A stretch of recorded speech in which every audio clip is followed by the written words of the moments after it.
Well, that was fair warning because on the one hand, what we're going to do tonight is look at the Old Testament, as the title says, specifically with the idea of, can we look at only the Old Testament and get the idea of the Christian Godhead in it, okay, without any appeal to the New Testament? So on the one hand, if you're a believer, if you're a Christian, this is like, wow, this should be interesting. This is good news. I'm sort of already on board. But on the other hand, in the process of doing this, I do have certain aims as far as why we would bother jumping into the subject. And I'm going to explain those as we go on. But in the process of sort of trying to hit those targets and show you how to look at certain Old Testament passages with those targets in mind, you're going to see some things that are going to be very new and might even be a little edgy or a little scary. I sort of doubt it tonight, but in other weeks that might be more of the case. But what you'll see tonight is very useful in a number of ways in terms of apologetics, in terms of our theology, our doctrine, the continuity between the Testaments, Jewish evangelism, all different sorts of ways that this is going to apply, but it's going to be different in some places. So with that in mind, when I ask about the Old Testament, the Jewish Godhead, the first question that might pop in your head is, what's the payoff? Why do we need to think about this? We already have the New Testament. The payoff, again, is going to be Jewish evangelism. If you have a friend who's a Jew, one of the things that they stumble over the easiest is the idea that how can you worship Jesus and be a monotheist? How can I accept the idea that Jesus is God and God is God and not be a heretic? Okay, just, not be going off the deep end and just giving up something that is essential to the Bible that you claim to believe in. You got this thing, the Old Testament, or you got the Shema, for hear, O Israel, the Lord our God is one. I mean, right away, that you just have a barrier. So we're going to be looking at that.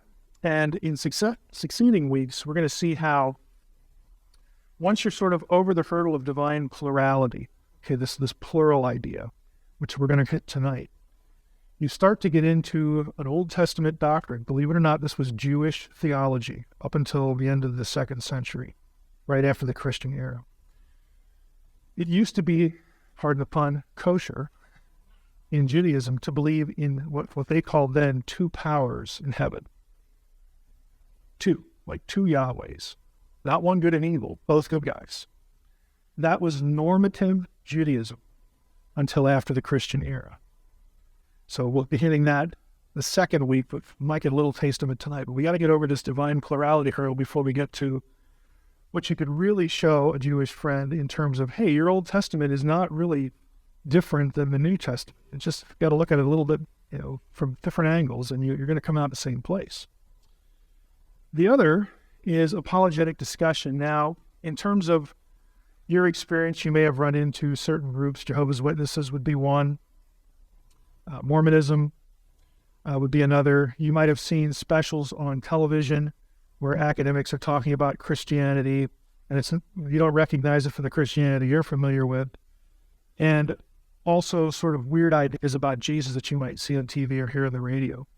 All of these groups are saying things about Jesus that in the course of the 4 weeks we're going to cover here, I'm going to show you from either the Old Testament or just how to understand the Testaments in tandem, how to deal with that. Now, for Jehovah's Witnesses, they're more famous for denying that Jesus was a deity, okay, was God in the flesh.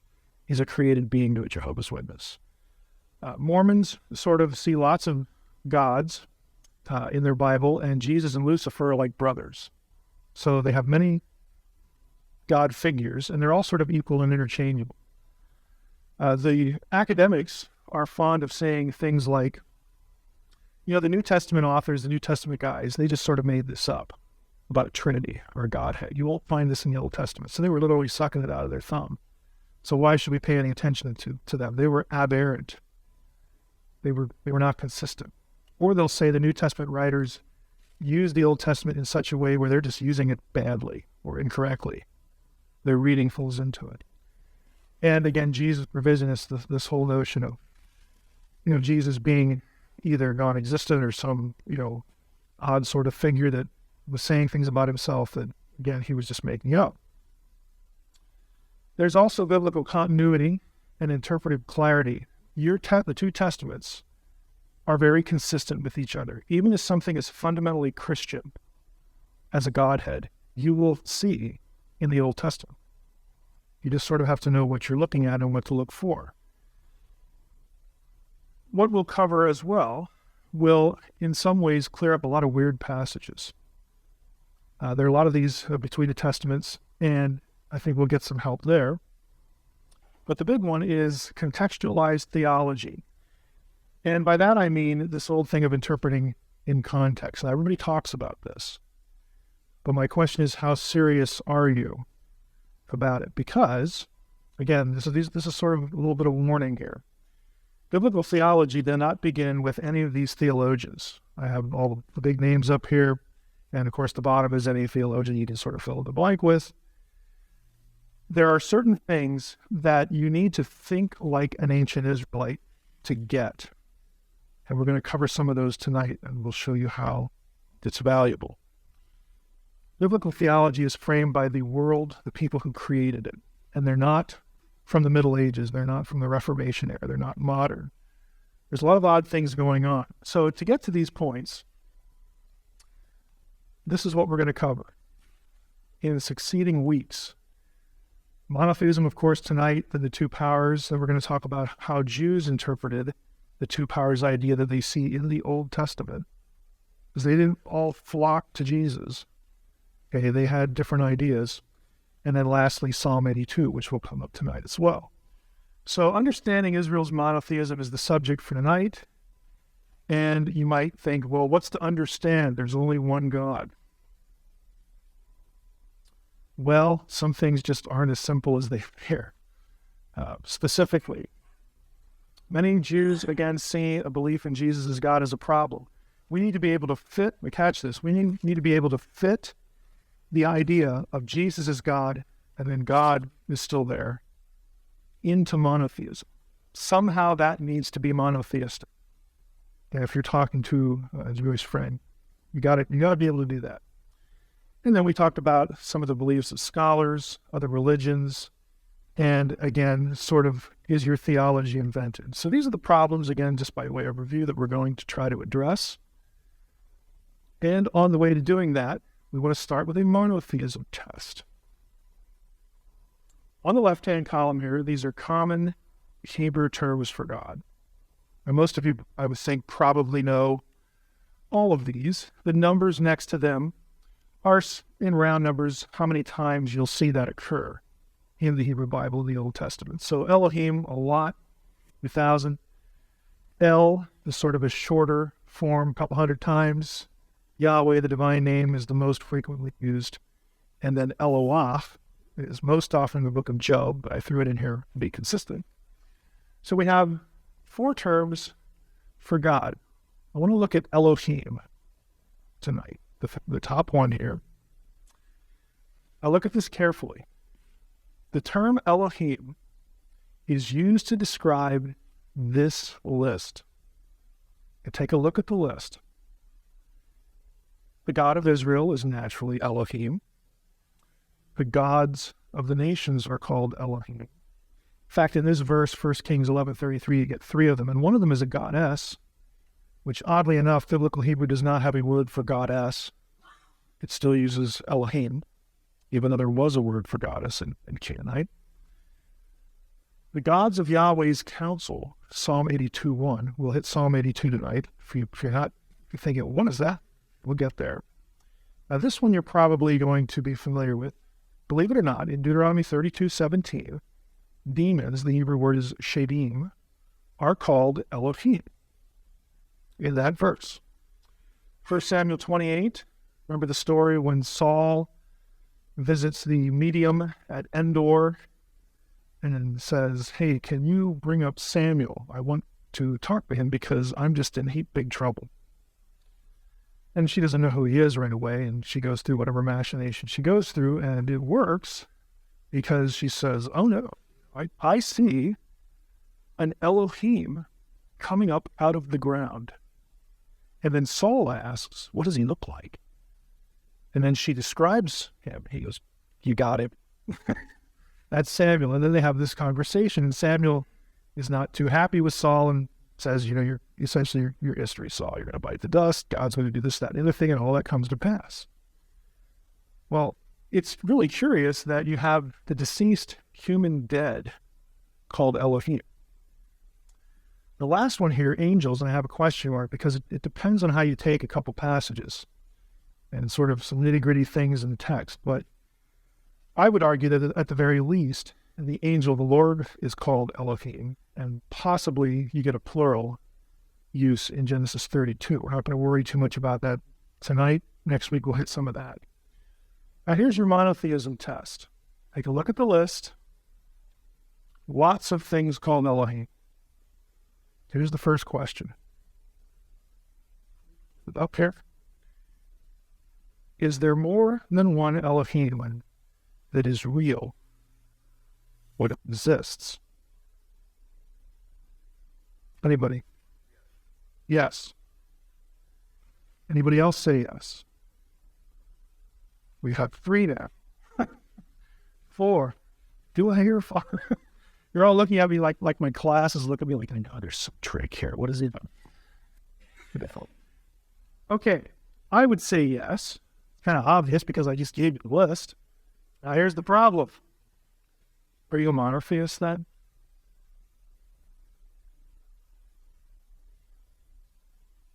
Somebody say yes? Are you a monotheist? If you believe in more than one Elohim, and these can't be the Trinity. Demons aren't in the Trinity. At least the last time I checked, they were. Deceased human dead. I don't think any of our aunts and uncles or departed loved ones are up there in the Trinity. So we have plural Elohim. Yep, they're right there. I see them, but I'm a monotheist. Right? You see this sort of, there's some tension here because we're used to thinking of the term monotheist in a certain way. And by the way we think of it does not conform to the list. That's the problem. That's the tension we feel. So on the one hand, the use of the Hebrew term is really clear. All you got to do is look up Elohim in a concordance. You're going to find those verses. I mean, it might take you a while because you got a few thousand hits to go through. But our English translations often obscure what I just showed you. Here's an example. This is 1 Samuel 28:13. Now, I have the red line here for a reason. Because the ESV, to the left of the red line, that does a really good job of telling you what word the Hebrew actually has. It uses G-O-D, small G-O-D. I see a God, I see Elohim coming up out of the earth. These other ones, look at what they do with it. I see a spirit. It's just a neutral term. You can't. Divine being, well, that's not bad. Spirit. Ghostly figure. Oh, I mean, come on. And this last one here, I can't quite read spirit. Now, if you were looking at these translations, you'd never guess that what you have is Elohim. You might think spirit. Oh, maybe it's Ruach, because that's the word for spirit. That's actually there. Here's another one, Deuteronomy 32:17. Red lines over here. So I think these 4 translations do a pretty good job with this. Look at the NASB over here. They sacrificed to demons who were not God, big G. The word there is Eloah, by the way. To gods, to Elohim, whom they have not known, so on and so forth. So this translation carefully distinguishes that the beings that the Israelites wound up sacrificing to were not God, were not the true God, but they were other gods, bad ones, one they should not have been worshiping.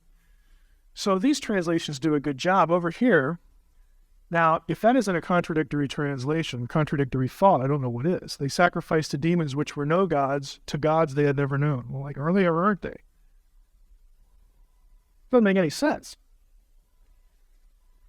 And demons that were no gods to gods they had, again, what's going on there? I'm not going to guess at what's going on in the translator's mind. Translators have a tough job, but that just really isn't a very good translation. Psalm 82:1. Again, here's our red line. Psalm of Asaph. God has taken his place in the divine council. By the way, this is Elohim. In the midst of the gods, this is also Elohim, except this one is plural. He holds judgment.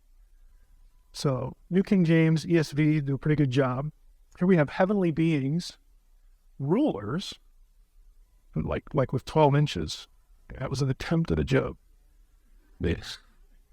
Okay, rulers, and then this is my favorite right here, gods in scare quotes. Dun, dun, dun, dun. Come on, it's just your Bible. You don't need to put scare quotes around things.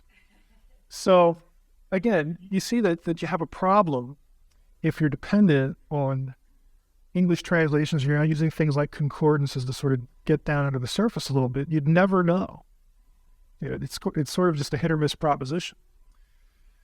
Now, I think at least part of the reason why these and other verses have this sort of translational difficulty or problem, where the translator's like, I don't know what I should put here, is because we are used to looking at the letters G, O, and D in that order and thinking of that word in light of a specific and unique set of attributes. That's what we're used to doing. But that isn't what the biblical writers did with the word, because they apply it to, 6 different things. So that alone should tell you the fact that an inspired biblical writer would use the term Elohim of some, flunky demon over here, or again, spirit of, the deceased human dead. That alone should tell you that the biblical writer did not attach a specific set of attributes to the word. To him, it meant something different. Now, again, here's our list. And these figures, these entities, are not equal in attributes. Again, obviously, an angel is not at the level of the God of Israel. None of these are at the level of the God of Israel. So it can't be about attributes. What a biblical writer would say, if you walk up to a biblical writer and said, "Hey, I want to know if you're a monotheist. I want to know if you believe that only one Elohim exists," he'd look at you and go, "Of course not. I mean, haven't you read the stuff we've been producing here? You go to these passages, and this is how we use Elohim, all sorts of things." And then you hear him say that, and it would be like, "I can't fellowship with you. You're just off limits, or you're a heretic." If you change the question a little bit, that would allow him to say what he really thought. He would say something like this: Yahweh is an Elohim, but no other Elohim is Yahweh. If you asked him, do you believe in a single, unique Elohim in the entire spiritual world? Do you believe that or not? Do you believe there's one of those and only one or not? He'd say, sure, absolutely. He's the one we should worship. He's the one that's the creator. Fill in the blank. Then you start talking about attributes once you get past that point. But again, we're just not used to thinking in these terms. What Elohim really means, you need a succinct definition, is it's a term that you would use to denote what I call place of residence. That is, if I called something an Elohim, it meant that thing lives over there in the spiritual world. If I call you an Elohim, that means I believe you are an inhabitant. Your proper domain is not my world. It's the spiritual world. And if you look at that, again, all of these are Elohim. I just took the list and put them in this sort of little diagram that represents the spiritual world. And you have where the Elohim live. That's where they're from. That's how you identify an inhabitant of that realm. A summary to this point, here's what I want you to get from where we've gone so far. The biblical use of the word Elohim shows us that it's not tied to a specific set of attributes. That explains why more than one thing gets described with the term. English translations at times obscure that. And important point, since Elohim is not about attributes, the biblical writers were not denying monotheism by using that word to describe other figures they believed were real, that were also Elohim. Now, if you were thinking this, if you understood that this term really refers to the spiritual world, something in the spiritual world, it undercuts the threat and the problem of a Christian going to a Jew and talking about Jesus as God, let's just say Jesus as Elohim, along with God the Father as Elohim. Okay, they can handle that. Now, they're going to want to know about attributes, for sure. Are you drawing an equation? Is it like a pecking order or what? But they're over the first hurdle. They're over the first hump. And for Jews, divine plurality language should not be a threat. Again, I've been, usually accidentally, I've been in rooms that were filled with Jewish people going through this. I've told you the story before. In grad school, I started going through a lot of this stuff, especially what I'll cover next week on the two powers of heaven. And I could just see that we were having a communication problem.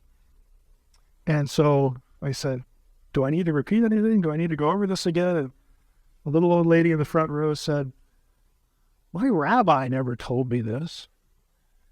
And I said, oh, you're Jewish. And then some guy in the back yells out, we're all Jewish. There's like 50 people in the room. It's like, well, I didn't know that. That would have been handy. You start looking for the exits. But they were really nice about it. But I had no idea. This was a big deal. Because if you start leading them by the hand and getting them over this sort of threat of plural language for God, they can sort of go with you to the next step. Now, let's move on from this point. What about Yahweh, the God of Israel, and these other beings? We'll say a little bit about that. Before I do that, do you have any questions to this point? We could stop for questions. Yes. You just said, doesn't your scripture say for God? Yes, from me. Wow. He's quoting Psalm 82. That using Elohim. He is quoting the psalm directly and exactly. It's verse 6 to be more precise. In the fourth week, we're going to spend almost the whole session on Psalm 82 because I'll just telegraph it this way. The common view of Jesus' quotation of Psalm 82:6, it's in John 10:34 if you wanted to look at it, is that Jesus and the rest of the Jews in the audience thought that the Elohim, the gods of Psalm 82:6, were just people. I don't believe that at all. Okay. I think Jesus understood his Old Testament and he understood what Elohim meant. The issue is, if you just say it's people, what it amounts to is that Jesus is saying, hey, look, guys, I know you're upset with me.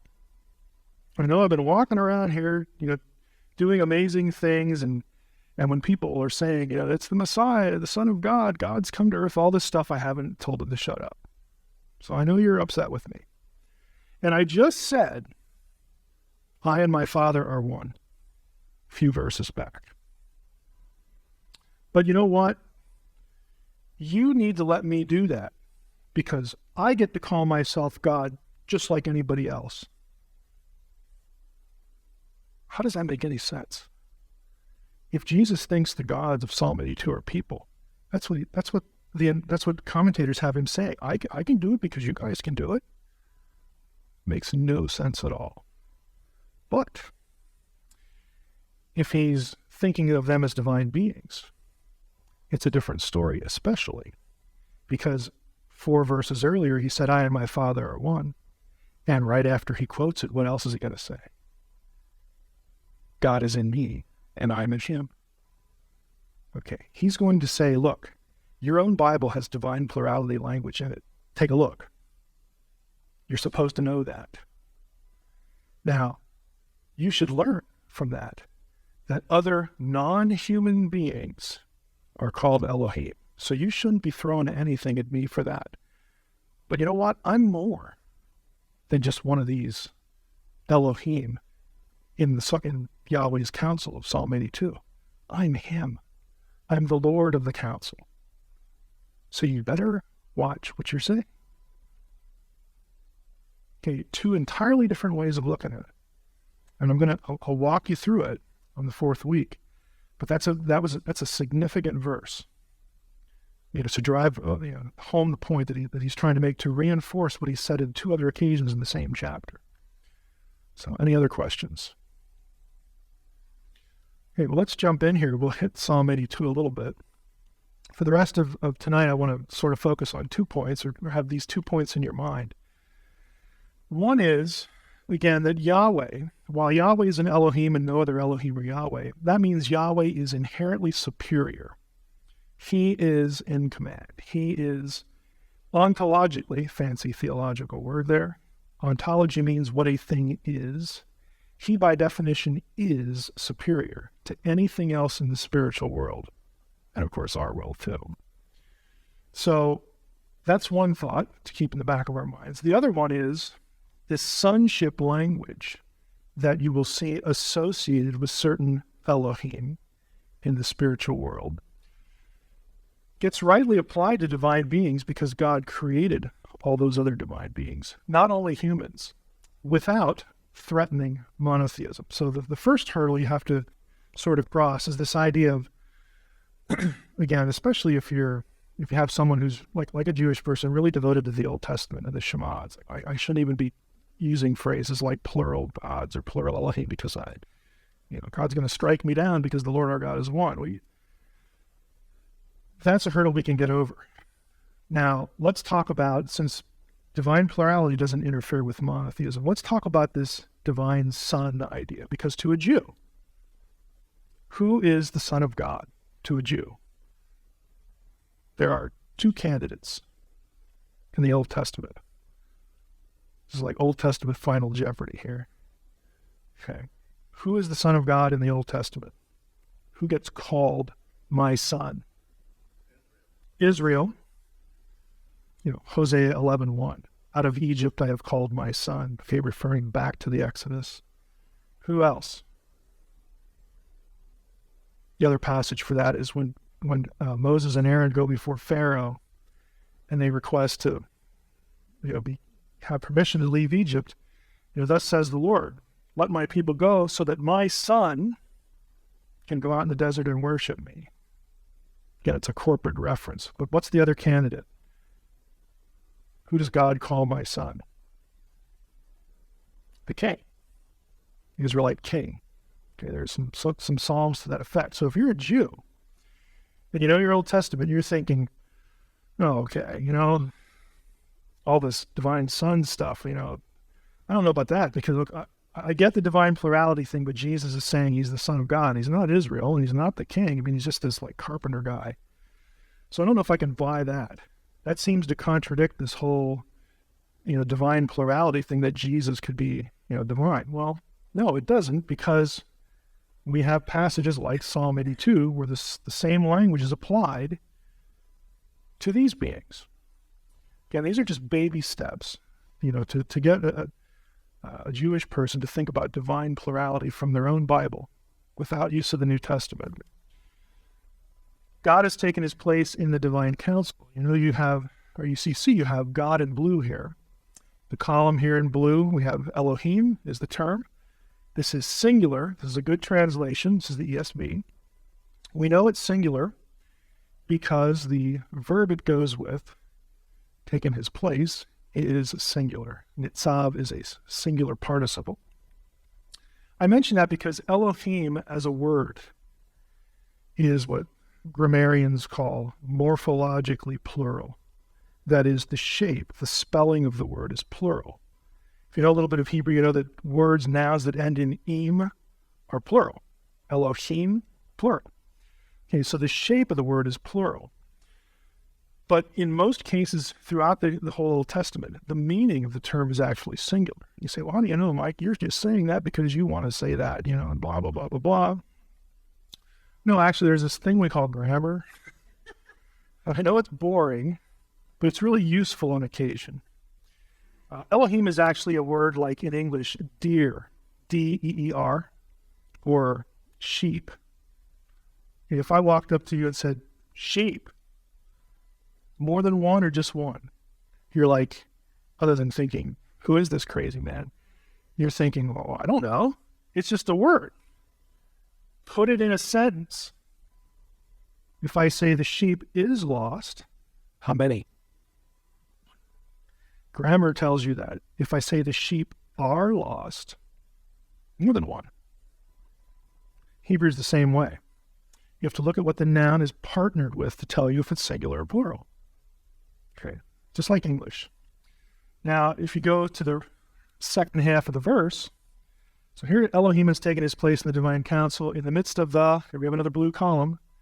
In the midst of the Elohim, he holds judgment. Now, this one has to be plural because this nasty thing called a preposition tells us that it's plural. You can't be in the midst of one. Of course, our first reaction as Christians is, oh, this must be the Trinity. Trust me, in Psalm 82, you do not want the Trinity. Because if you read the rest of the psalm, what happens to the Elohim? God says, you guys are jerks. I mean, they get blasted for being corrupt and evil. You don't want the Trinity in Psalm 82. It's really bad theology to do that. So here we have in one verse, Elohim 2 times, one singular, one plural. But again, depending on the translation you're using, you may not notice that at all. Let me go back here. The other, again, we'll spend more time in Psalm 82 in week 4. But I do get a lot of pushback for this Psalm 82 business. This is sort of where I live. I'm going to really impress you now. I say this was the focus of my dissertation, and it was. But this is like my favorite subject, but I get a lot of pushback, and I understand why. One of the things you'll hear is, well, this council, they must just be people. Then somebody will quote, Jesus in John chapter 10, not realizing that undermines his deity in the passage.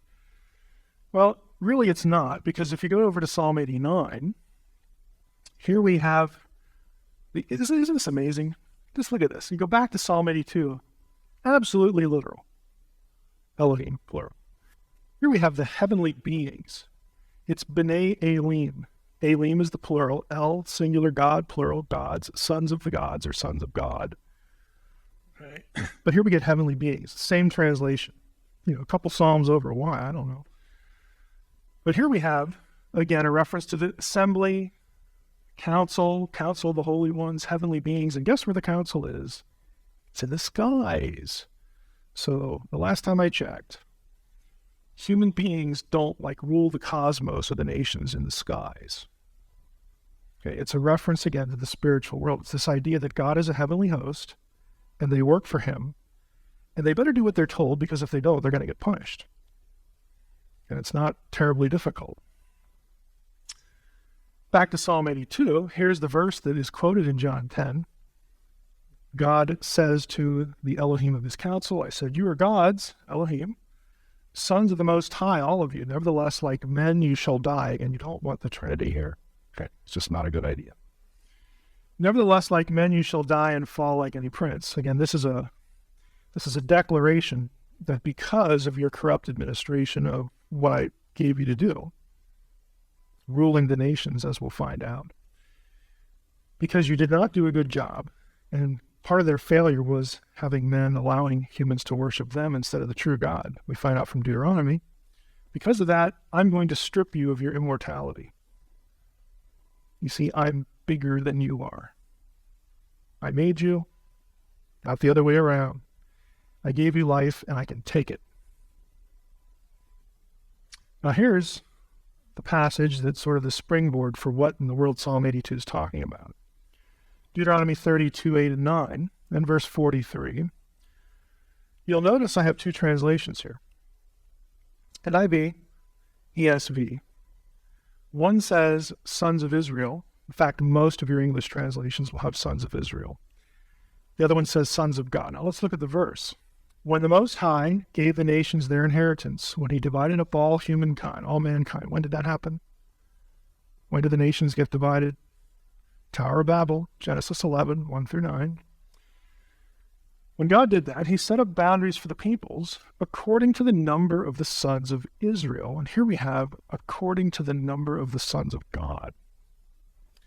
ESV is one of the few translations that will have this. That is the reading in the Dead Sea Scrolls. It's also the reading in the Septuagint. So the oldest manuscripts of the Hebrew Bible we have read sons of God in this passage. Now, I don't want to get into this too far. We'll do it in the fourth week. What the story is here is that God, if you remember back to the Tower of Babel episode, we get a little more detail here. God looks down. Humanity is not dispersing as he had commanded them to do. He goes down, confuses their languages, and splits everybody up, and then they disperse. The chapter prior to that, Genesis 10, we have the table of nations. It gives a list, okay, of the nations that are associated with Genesis 11. What happens here is God says, okay, you don't want to listen to me. We thought that the flood would sort of take care of this, but it didn't. You don't want to listen to me. I'm not going to be your God anymore. I'm going to split you up. I'm going to put you under the authority of lesser divine beings, sons of God who work for me. And I'm going to create a people of my own from scratch. That people was Israel. Israel does not exist at the time of the Tower of Babel because God hasn't called Abraham yet. And Israel's not listed in the table of nations for that reason. This is why it says, he divides the peoples up according to the number of the sons of God, but the Lord's portion is his people. Jacob, also known as Israel, is his allotted heritage. So this is the story of the rest of the Old Testament in a nutshell. This is the beginning of the antagonism between Israel and everybody else, and between God and other deities, other pantheons. This is the Old Testament explanation for why the other nations have their own pantheons, why they're messed up, because God punished them by abandoning them, disinheriting them. Now, we know from the very next chapter, when God calls Abram, what does God say about the nations? Does he forget them? Or are they just dead meat for the rest of human history?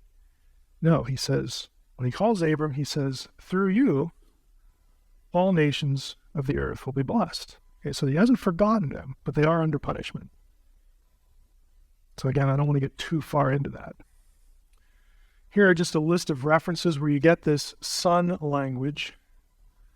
Right here, the B'nai, sons of God, B'nai Elohim, B'nai Elim in the Old Testament. And coming back to the Shema, is all of this a violation of the Shema? Because again, we're trying to get people, again, specifically I've been highlighting the Jewish person here, over the hump of looking at their own Bible, their own Old Testament, saying it's okay to recognize divine plurality because Elohim just talks about where a being it lives and where he's from, has nothing to do with attributes. And some of those Elohim are sons. We have this sonship language going on. It's not a violation of the Shema. I have 5 translations here of the Shema because the Shema is like the most difficult verse in the Bible to translate. You think, well, look at that. It's just a few words. What's so hard about that? In Hebrew, there are no verbs. There isn't a single verb in Deuteronomy 6:5. You have to supply it. So any one of these can work grammatically, but they all have something in common. The Lord is our God, our God, our good Lord. Yahweh is our God. Now that makes sense in view of divine plurality because the Israelites believed in a whole spiritual world populated with other Elohim. And in fact, God had punished the nations, and some of those Elohim had become corrupt, and they were demanding and receiving worship from other peoples instead of the true God. And God said, look, I'm going to bring you out of Egypt, but you stay away from the other gods. You stay out of their territory, you don't intermarry with them, you stay away from them. Because he knows the threat is real. Again, it's the whole Old Testament, just in a nutshell. This is why in the Old Testament you get this sense of certain areas were owned or under the domain of different deities.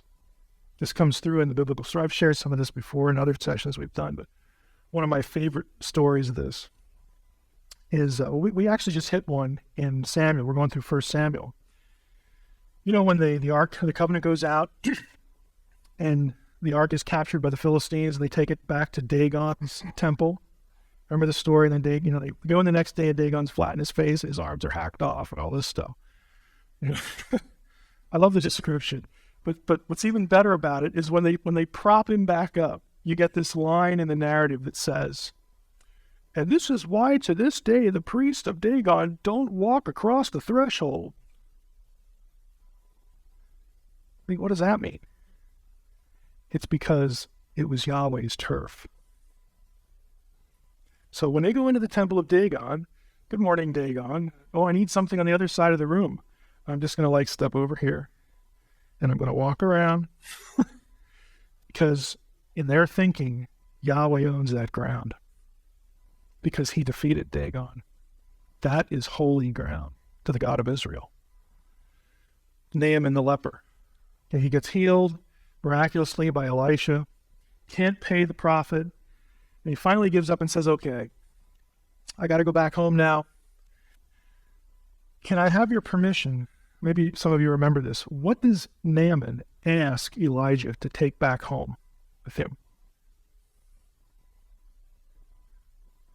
He wants to load 2 mules with dirt. Why would he ask for dirt? This is why he'd ask for dirt. Because he knows, he even says, "Now I know that the Lord, he is God." And he says, "Now look, I'd like to take some dirt back with me because it's part of my job.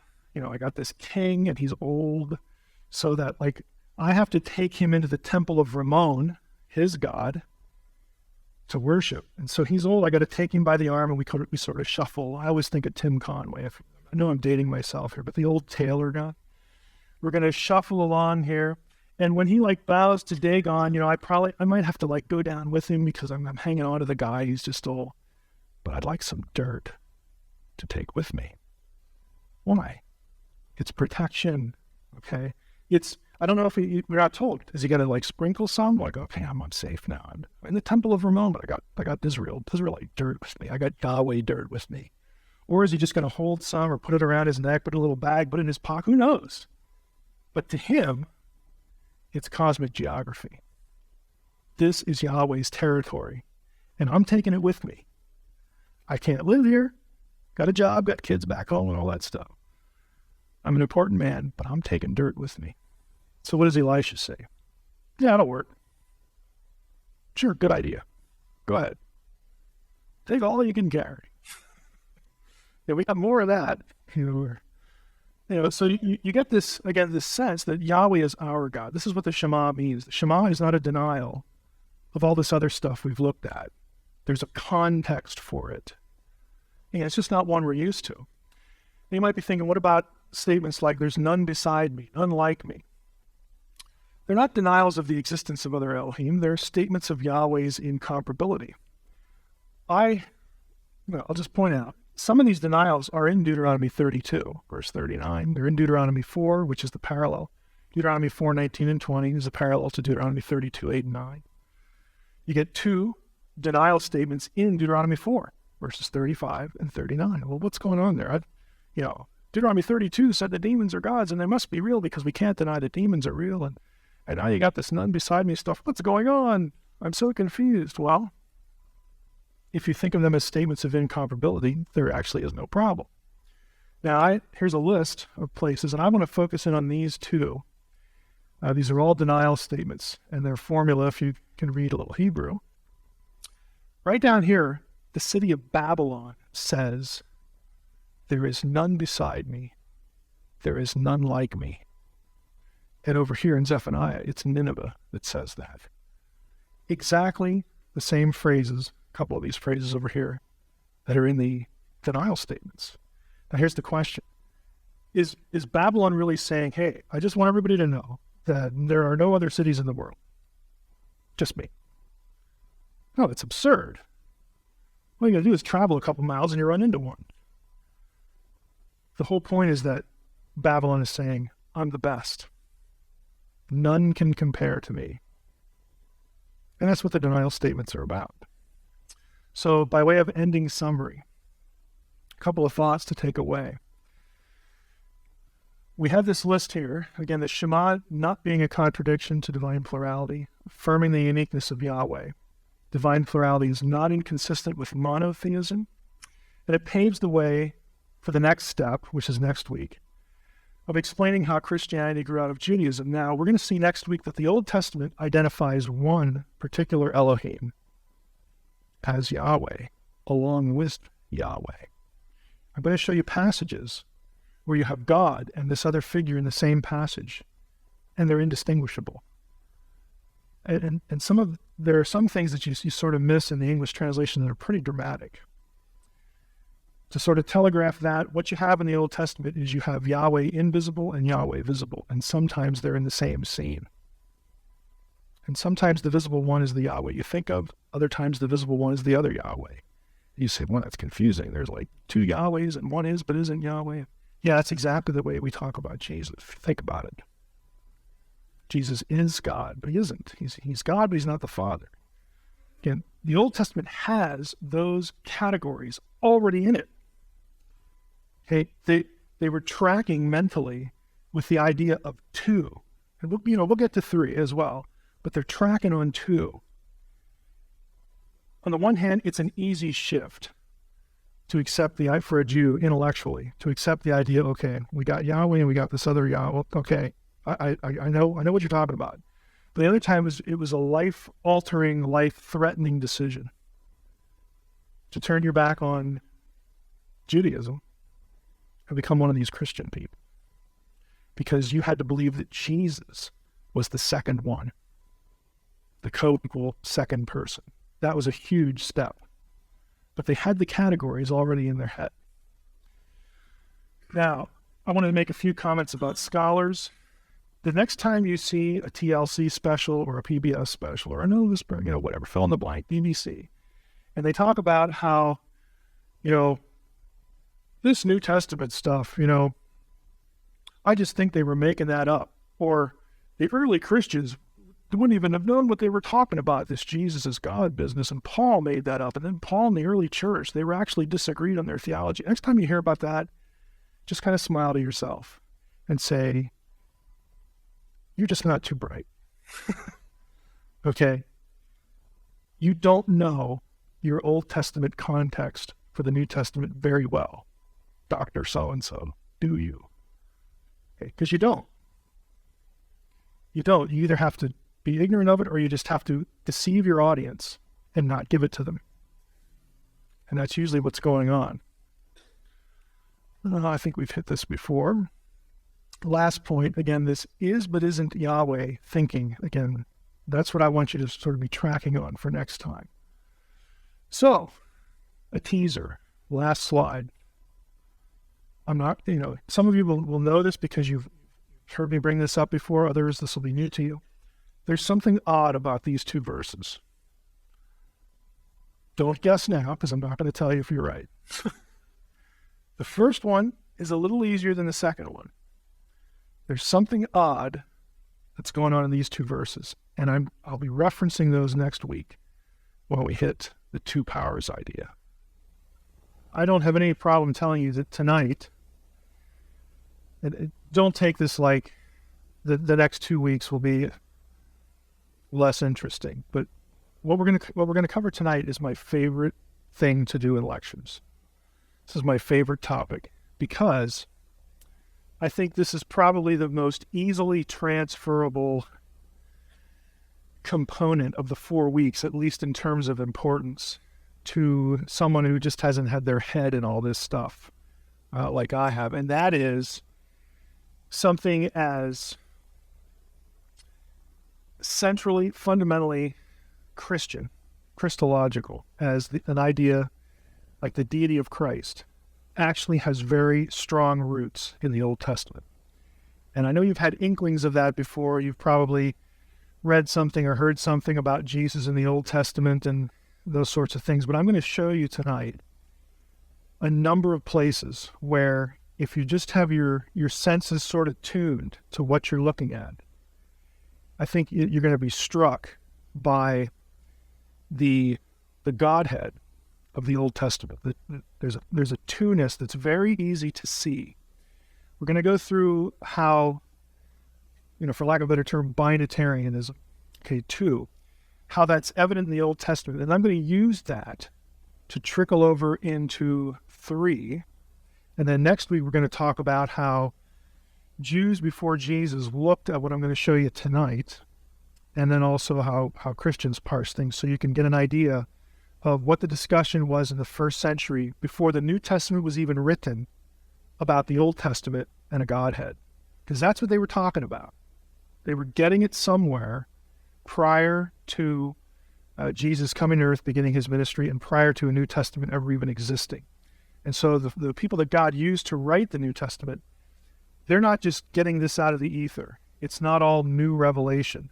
Okay, they're being taught either directly or directed, or they've had, in Paul's case, a lot of schooling. They're looking back at their Old Testament, and they're seeing Jesus in all sorts of ways. And this one is particularly important because of, again, the Christian idea that Jesus is God incarnate. So, with that in mind, let's jump in here and hope my thing works. If it doesn't, we'll just use the button. Let's use the button. Last week, just to review a little bit, by way of summary, the thoughts I wanted you to take away from the session was that divine plurality did not conflict with monotheism. And again, to a Jew, that was a big deal for obvious reasons. So that thought from last week, heading into this week when we get this Godhead idea, I'm hoping that you'll see that the Jewish mind, a Jew who was really concerned about his faith, that he or she could hear the claims of the apostles and hear this idea that Jesus was born of a virgin and he was God incarnate, that they had some place mentally to put that where it made sense, and they didn't feel that they were violating monotheism. We also said Yahweh was unique among Elohim. And we talked about Elohim last week, how the term was not attached to a set of attributes. That's why the biblical writers could use it of a whole assortment of things. One of those, Elohim, was Yahweh. He was, again, my phrase I like, he was species unique. There was none like him in terms of what he is and what he could do. Okay, that's just standard Trinitarian theology. But what's different about it is I'm getting you to think about it in very more ancient terms than your New Testament. And the third thing that we mentioned was that one of the Elohim, besides Yahweh, I mentioned this at the very end, is going to get identified with Yahweh. Let me just say that again. One of the other Elohim, because one of the figures that Elohim could get applied to was an angel. One of the Elohim is going to get identified with Yahweh himself.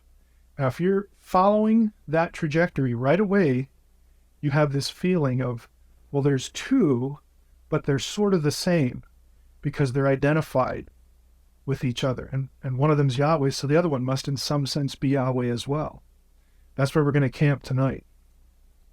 So I showed you this slide about the practical sense, why this is important.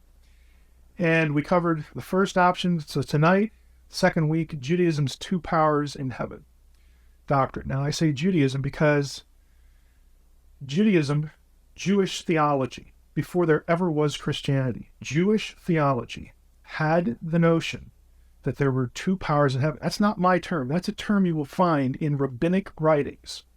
The second power, the lesser Yahweh, the second God, the second Yahweh. You actually find this in Jewish rabbinic writings. And it has a context, and we're going to go into what that context is. So, the Israelite Godhead, the Old Testament precursor to Christianity's belief in Jesus as God. The Shema, of course, we looked at last week. Hear, O Israel, the Lord our God, the Lord is one. So we have a Jew that would affirm that. And then we get to John 1:18 and we read this. No one has ever seen God. The only God, catch the wording here. The only God only kind of suggests one. Who is at the Father's side. Now wait a minute. How can you have the only God at the Father's side? Isn't that two? Because one of them is the Father, the other one isn't. But they're both God. And this one over here is the only. Just look at the terminology that's being used right in the text. The only God who's at the Father's side has made him known. So it's this one over here has made the Father known. But somehow they're both at the same level. And the peripheral one is actually called the only God here. So how in the world could a Jew, how could a first century Jew, and that's what John was, how can he affirm the faith of his ancestors, the Shema, God of Israel, the Lord our God is one? How can he affirm that and then believe that Jesus was also God? Because Jesus was worshipped.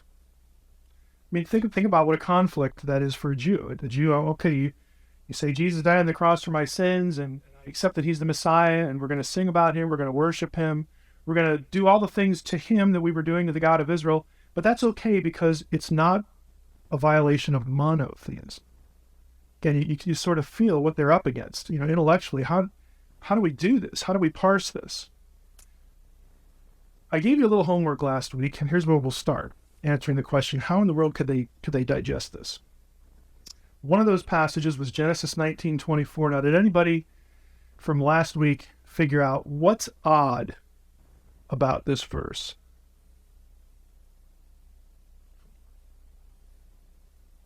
Ridley.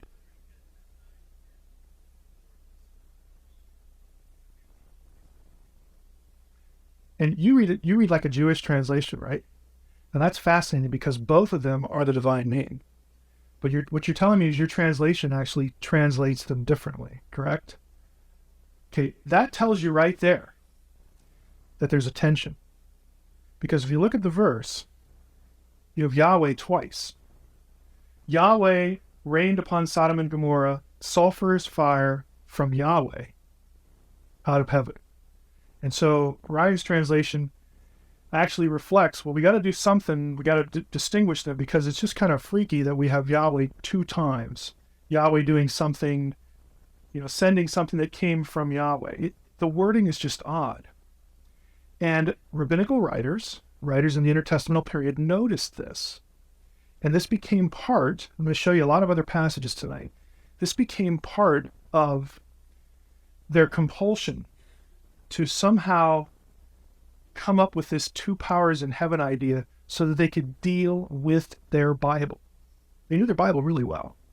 Okay, they didn't miss this. They didn't miss the next one either. What's odd about this one?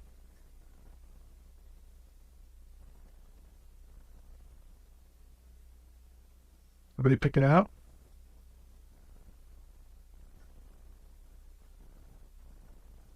Take a guess. It revolves around that fascinating subject of the use of person and number in grammar. Isn't that fascinating? Okay, now watch. We begin with the first person. I have wrought destruction among you. And we know from the end of it that the speaker is Yahweh. So he says, Yahweh says, I have wrought destruction among you, as when God destroyed Sodom and Gomorrah. You'll actually see this a number of times. Yahweh using both the first person and the third person.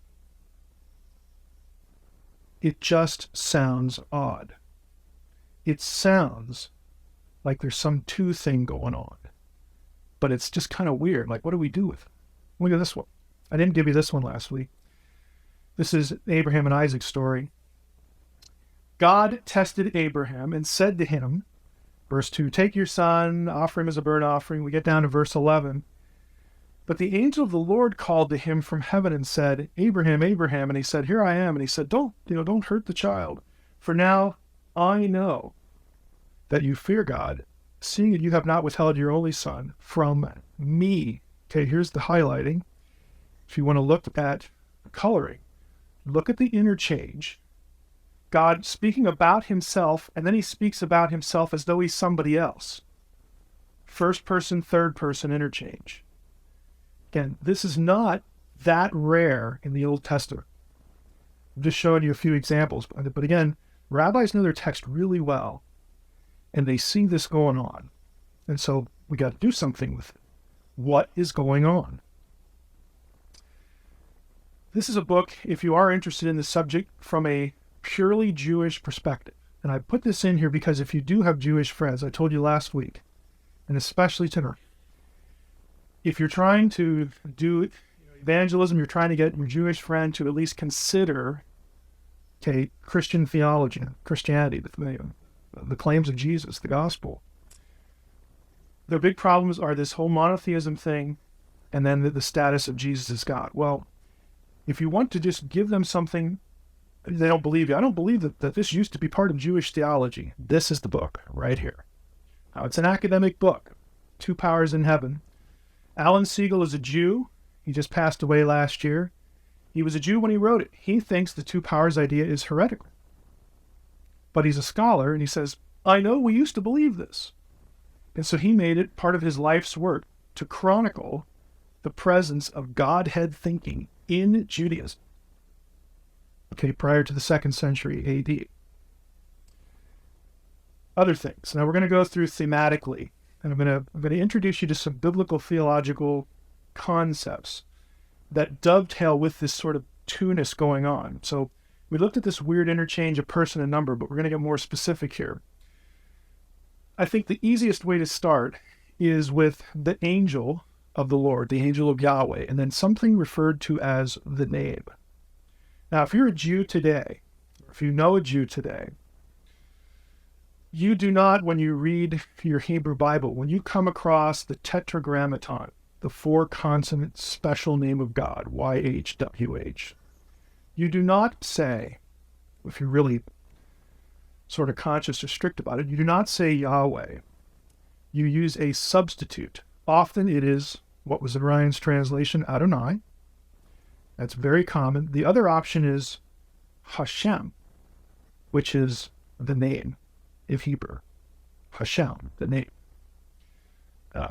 Is it kind of interesting? I went through a Hebrew Bible program at Wisconsin, and all of our professors except one at the time was Jewish. And one of them insisted that we say Hashem. The other one didn't care. So it just depends on who you're at. But this is still going on today. Let's look at some passages. Exodus 3, this is the burning bush. Who's in the bush was the question. Well, believe it or not, the angel is in the bush. And the angel of Yahweh, an angel of Hashem, appeared to him in a blazing fire out of a bush. This is Moses. And Moses says, wow, this is pretty spectacular. I got to go see what's going on. In verse 4, when Yahweh saw that he had turned aside. Now here's the question. Are there two or one? Looks like there's two there. And an even more subtle question is, if the writer cared about there being two in the same sacred presence, he could have distinguished them in some way to make sure the reader knew that one was up here, one was, he could have done something, but he doesn't. Just lets it go. Exodus 23, this is a crucial passage. I am sending an angel. This is God speaking to Moses. I'm sending an angel before you to guard you on the way. They've just gone through the Red Sea. This is Exodus 23. We've got the law. Now we got to get on the road. Got to get on the way. We've got to make preparations to go to the land. I'm going to send an angel to guard you on the way and to bring you to the place that I have made ready. Pay heed to him and obey him. Do not defy him, for he will not pardon your offenses. Right away, that's kind of unusual because I thought only God pardoned God. Why won't he pardon your offenses, since my name is in him? That's just an odd thing to say. It's an odd thing to say to us. To them, a Jew reading this would know instantly that what this is saying is my presence, my essence, me. I'm in him. I'm going to do the angel thing so that you can see on. All right? So I don't just like pop in and out and audible sounds. You're going to be able to see my presence leading you to the promised land. Deuteronomy 12, we get a lot of this language about the name. This is very common. I'm only going to show you one example. Basically, when they get into the land, God told Moses to tell Israel, look, don't worship the Lord your God in a manner like, the pagans do. Look only to the site that the Lord your God will choose amidst all your tribes as his habitation, to establish his name there. And when they get into the land, ultimately, what is going to be the place where God chooses to establish his name, his presence? In Jerusalem. And specifically the temple. Now, it takes a while to get the temple, and we have the presence of God dwelling in other places. But even before you have Jerusalem, the point was you don't start making altars everywhere. Okay, I'm going to be one place with the tabernacle, the Ark of the Covenant, the whole bit. But ultimately, I'm going to choose a place to put my name. That's where I'm going to dwell. Now, the point is not, again, just to stress the point, God isn't telling Moses, now when you decide on this spot, or when I tell you what spot it is, I want you to, go there, and I want you to take out a real, indelible marker, make it a Sharpie, and scratch YHWH on it, and we're cool. No, it has nothing to do with the consonants themselves. It's about the presence of God. Okay, he's not talking about spelling and about, the inscription itself. He's talking about his presence. Now, elsewhere, you get, again, this idea of the name just being another way to refer to Yahweh himself. May the Lord answer you in the day of trouble. May the name of the God of Jacob protect you. It's very transparent there in Psalm 20. Some trust in chariots, some in horses. We trust in the name of the Lord our God. And again, I don't want to be silly, but I think I have to make the point. It's not like the Israelites are out there in battle and they see the army coming toward them, ready to, slaughter them. And they're going to say, oh yeah? Well, I'm going to run out there and I'm going to write YHWH, cross over that. Well, you're going to get trampled. Okay, again, the point is not the consonants. It's not the name itself. It's the presence of God. Hashem, the name, is another way to refer to God himself. So if that's the case, when God says to Moses, you better listen to this angel, because my name is in him.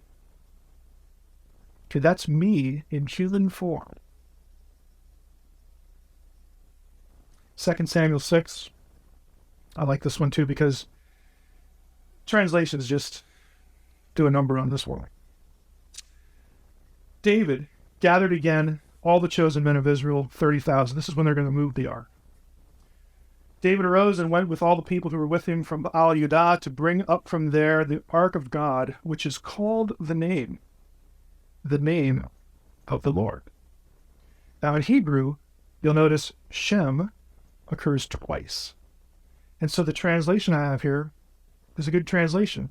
But if you look at what the ESV does with it, called by the name of the Lord of hosts, it really obscures the whole point. The point is that the ark itself was referred to as Hashem. Why would that be? Why would you look at the box, with the cherubim on top, and look at it and say, Hashem, the name? Why would they do that? Because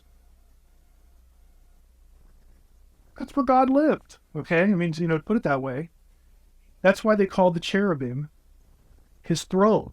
He who dwells between the cherubim. That's where he is. That's where his house is. That's where he lives. Where God lives, he is. Again, this idea that this object, the Ark of the Covenant, localized the presence of God. So it's very natural that they would look at it and say, Hashem, that's the spot right there. And it was associated with the presence of God. Sometimes the name gets described as a person. Behold, the name of the Lord comes from afar in blazing wrath, with a heavy burden, his lips full of fury, his tongue like devouring fire. Again, anthropomorphic language applied to not Yahweh in this case, but the name, who is Yahweh. Exodus 23, again, we come back here, again, to make the point, this idea that the name is in the angel is the Old Testament way of saying that this angel you're looking at is Yahweh, his essence, his presence, in visible human form. Now, we're going to look at some other, in a moment, we're going to really sort of twist your mind about this, but I want to hit this first. In Deuteronomy 4, this passage here might not seem relevant to what we just said, but you have this one, Deuteronomy 4, and then Exodus 33 and Judges 2. So we're going to take these in tandem. Exodus 23, we had a name in an angel. What was the angel's job? God says to Moses, I'm going to send an angel before you to what? To lead you to the promised land. Okay? But here, it's his own presence that takes them out of Egypt to the land. Here, it's my presence. Here, it's the angel. Well, which is it, Mike? Who led, the Israelites out of Egypt and into the promised land? Was it Yahweh? Was it the angel? Was it his presence? The answer is yes. Hey, it's all of them, and they're all different, but they're the same. Genesis 31, a little bit more about the angel. Because even before Exodus 23, you get this figure, this angel, the Malach Adonai, the Malach Yahweh, the angel of the Lord. This is Genesis 31. This is the part of the Jacob story when he's going through the little kind of weird experiment about his flock with Laban. Then the angel of God said to me in the dream, Jacob, and I said, here I am. And he said, lift up your eyes and see all the goats that mate with the flock are striped, spotted, and mottled. For I have seen all that Laban is doing to you. Laban was cheating him. And look at what the angel says in verse 13. Now the angel says this, I am the God of Bethel. Now Bethel was where Jacob had met Yahweh earlier in his journey. And so when he has the angel, there in front of him, and he says, I'm the God of Bethel, to the reader, that should do something in your head. That should help you associate God with this particular angel. I am the God of Bethel. This is probably I love Psalm 82, but next to Psalm 82, this might be my favorite verse of the Old Testament. It's just really cool. This is where Jacob is blessing the sons of Joseph. But Israel, Jacob, stretched out his right hand and laid it on Ephraim's head. Remember, Joseph had Ephraim and Manasseh. He puts his right hand and laid it on Ephraim's head, though he was the younger, and his left hand on Manasseh's head, thus crossing his hands, although Manasseh was the firstborn. And he blessed Joseph again through his two sons, saying, now look at what Jacob says. The God in whose ways my fathers Abraham and Isaac walked. God there is Ha Elohim, the God. The God who has been my shepherd from my birth to this day. You got an idea who he's talking about? Okay. Now he's going to throw you a curveball. The angel who has redeemed me from all harm. And here's the kicker. May he bless these lads. The verb in Hebrew is singular. It is not plural. We say, well, which one did he have in mind? Was it God or was it the angel? The answer is yes. Okay, the writer fuses the two characters because it's 6 of one and half a dozen of another. Okay? The angel is, but isn't Yahweh. He is Yahweh. Because the essence is in this angel. But yet they're two different characters because they were both in the bush. Again, you get the feeling of this two and yet one. Two and yet one. Two and yet one. Sounds suspiciously like Christology, doesn't it? The way the New Testament writers are talking about Jesus and the Father. Judges 6. Here you're going to see both characters in the same scene. Again, this is the Gideon narrative. An angel of Yahweh came and sat under the terebinth at Ophrah. So remember, who's under the tree? The terebinth tree, that's the angel, which belonged to Joash the Abiezrite. His son Gideon was then beating out wheat inside a winepress in order to keep it safe from Midianites. The angel of the Lord appeared to him and said to him, Yahweh is with you. So right away you have the angel referring to Yahweh in the third person. Okay, there's a distinction. Yahweh is with you, valiant warrior. Gideon said to him, please, my lord, if Yahweh is with us, why are we in this mess? Yahweh turned to him, which is real interesting language, and said, go in this might of yours. Now, wait a minute. Yahweh turned, wait a minute, let's go back a slide.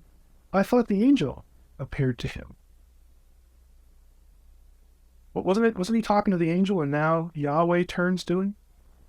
But which is it, Mike? Is it the angel or is it Yahweh? Well, just take your pick, because they're basically the same. They're the same, but they're different. So Yahweh turns to him and says, go in this might of yours and save Israel from the hand of Midian. I'm sending you. Go down to verse 16. Yahweh said to him, I'll be with you, so on and so forth. Then Gideon, said to him, we can't really tell there if he's talking to the angel or Yahweh. He says, okay, if I found favor in your eyes, and show me a sign that it's you who speaks with me, please do not depart from here until I come and bring you out my present and set it before you. And he said, again, we don't really know which one it is. He said, okay, I'll stay put until you get back. So Gideon goes and he makes his little present and he brings it to him under the terebinth tree. Okay. And now who was at the tree? That was the angel. So that helps orient this a little bit.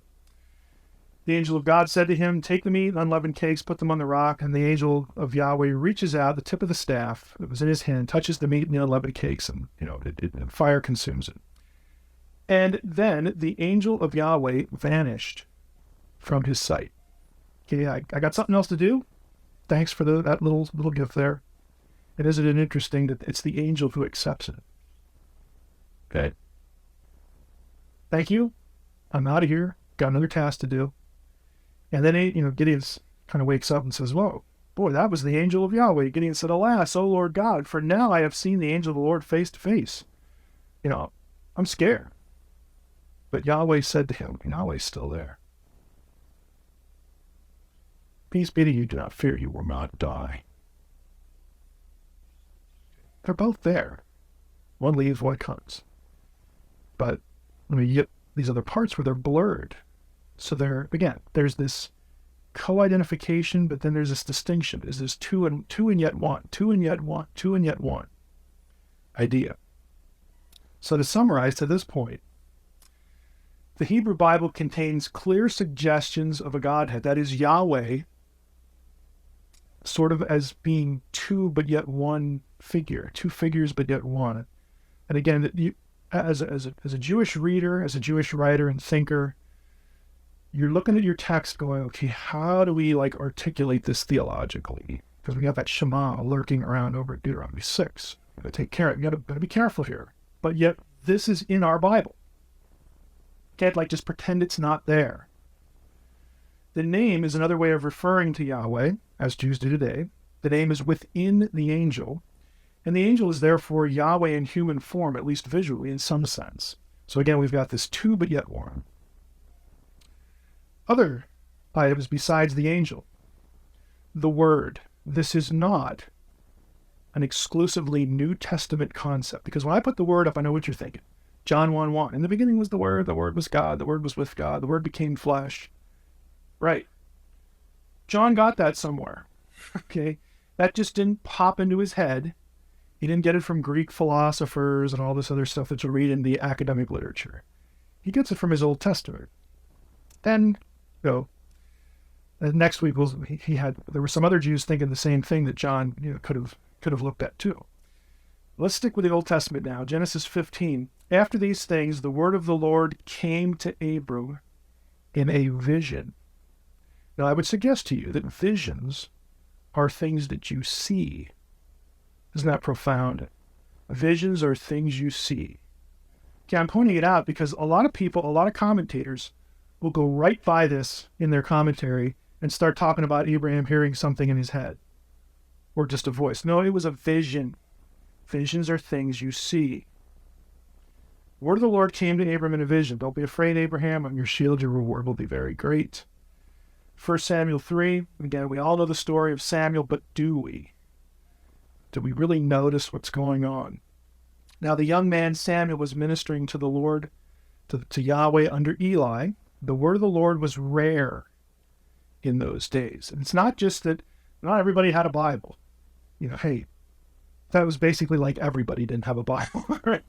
There was one copy of this, and it was with the Ark of the Covenant. So, that would be the understatement of the year.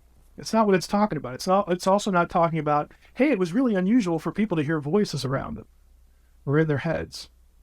No, just like the last time, this is going to be something visual. Just watch. The word of the Lord was rare in those days. There was no frequent vision. Okay, the text is very clear here. Now, Samuel had not yet experienced the Lord.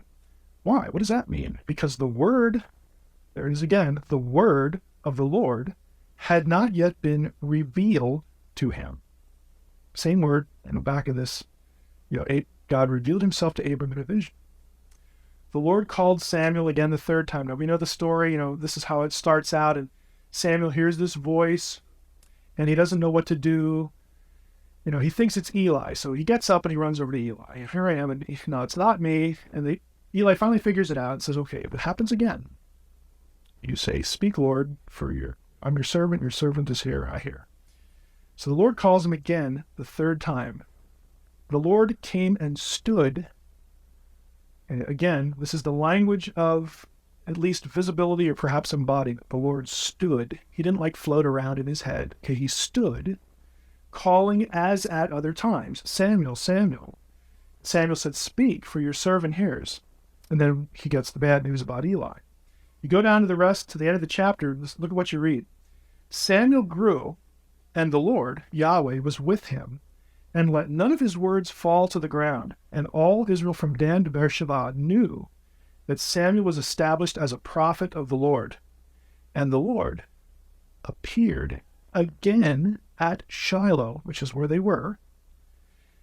The Lord revealed himself to Samuel at Shiloh by or as the word of the Lord.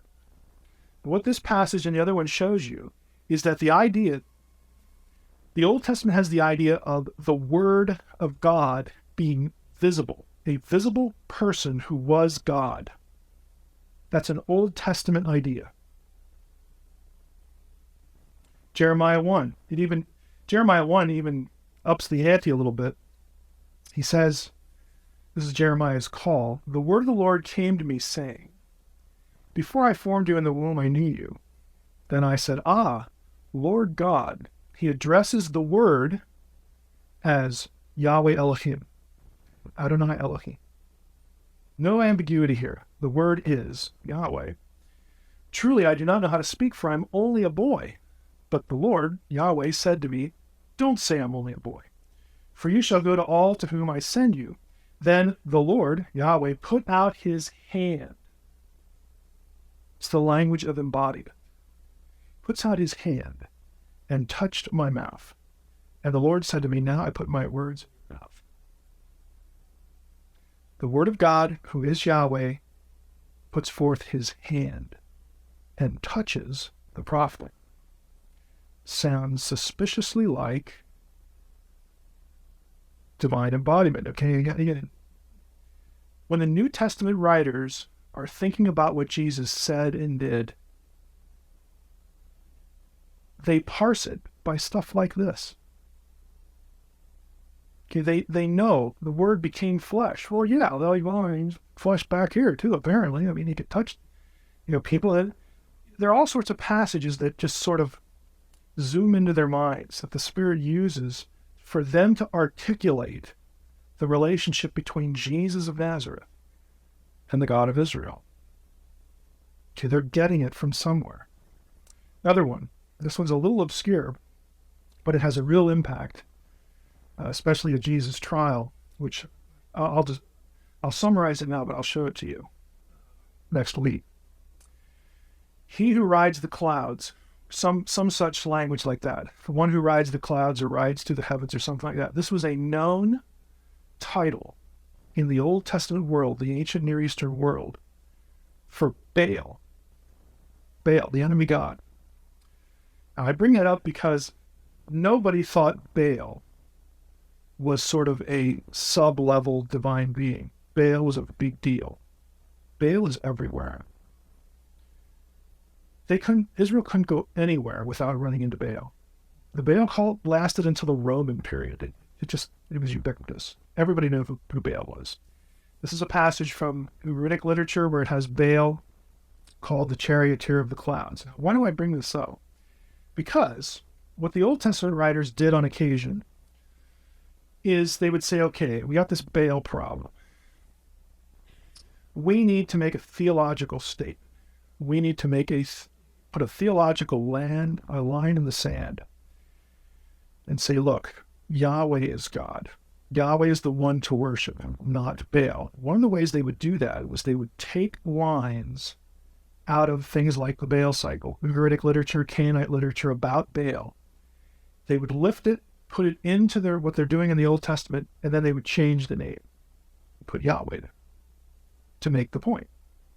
Baal was the god of agriculture, the god of rain, the god that gave fresh crops, the god that kept you alive, because you got to eat and it has to rain. And so the famous confrontation of Elijah with the prophets of Baal, there's all sorts of punches in the nose against Baal in that narrative. And it has to do with fire from heaven and all this kind of stuff. Who's going to bring rain and who's not? Okay, because there was a drought there. Well, one of the things they do is this title. Everybody knew that this was a known title of Baal. So on 4 or 5 occasions, the Old Testament writer takes it and says, no, Baal is not the one who rules the heavens, who rides through the heavens as though it's his turf. It's Yahweh, who is the God of heaven, not Baal. So here you have Deuteronomy 33:26. There is none like God, O Jeshurun, who rides through the heavens to your help, through the skies in his majesty. Psalm 68. O kingdoms of the earth, sing to God, sing praises to the Lord, to Yahweh, to him who rides in the heavens. Psalm 104. Bless the Lord, O my soul. O Lord, Yahweh my God, you are very great, so on and so forth. He makes the clouds his chariot. Isaiah 19. Behold, the Lord is riding on a swift cloud and comes to Egypt to judge. Now, here's why I bring this up. I'm going to show you one of the fundamental two powers passages in Judaism, because everybody in the ancient world knew that he who rides on the clouds is a title of Baal. And they understood, when it was applied to Yahweh, what the message was. It's theological messaging. Yahweh is the God of heaven, not this divine flunky, okay? Not this underling, okay? Worship Yahweh, not this guy. Every time they use it of the God of Israel, except one time. On one occasion, it's used of a second person, and that's Daniel 7. So Daniel writes, as I looked on, thrones were set in place. There's the plural, again, divine council idea from last week. Thrones were set in place, and the Ancient of Days took his seat. And you know who that is. It's God enthroned.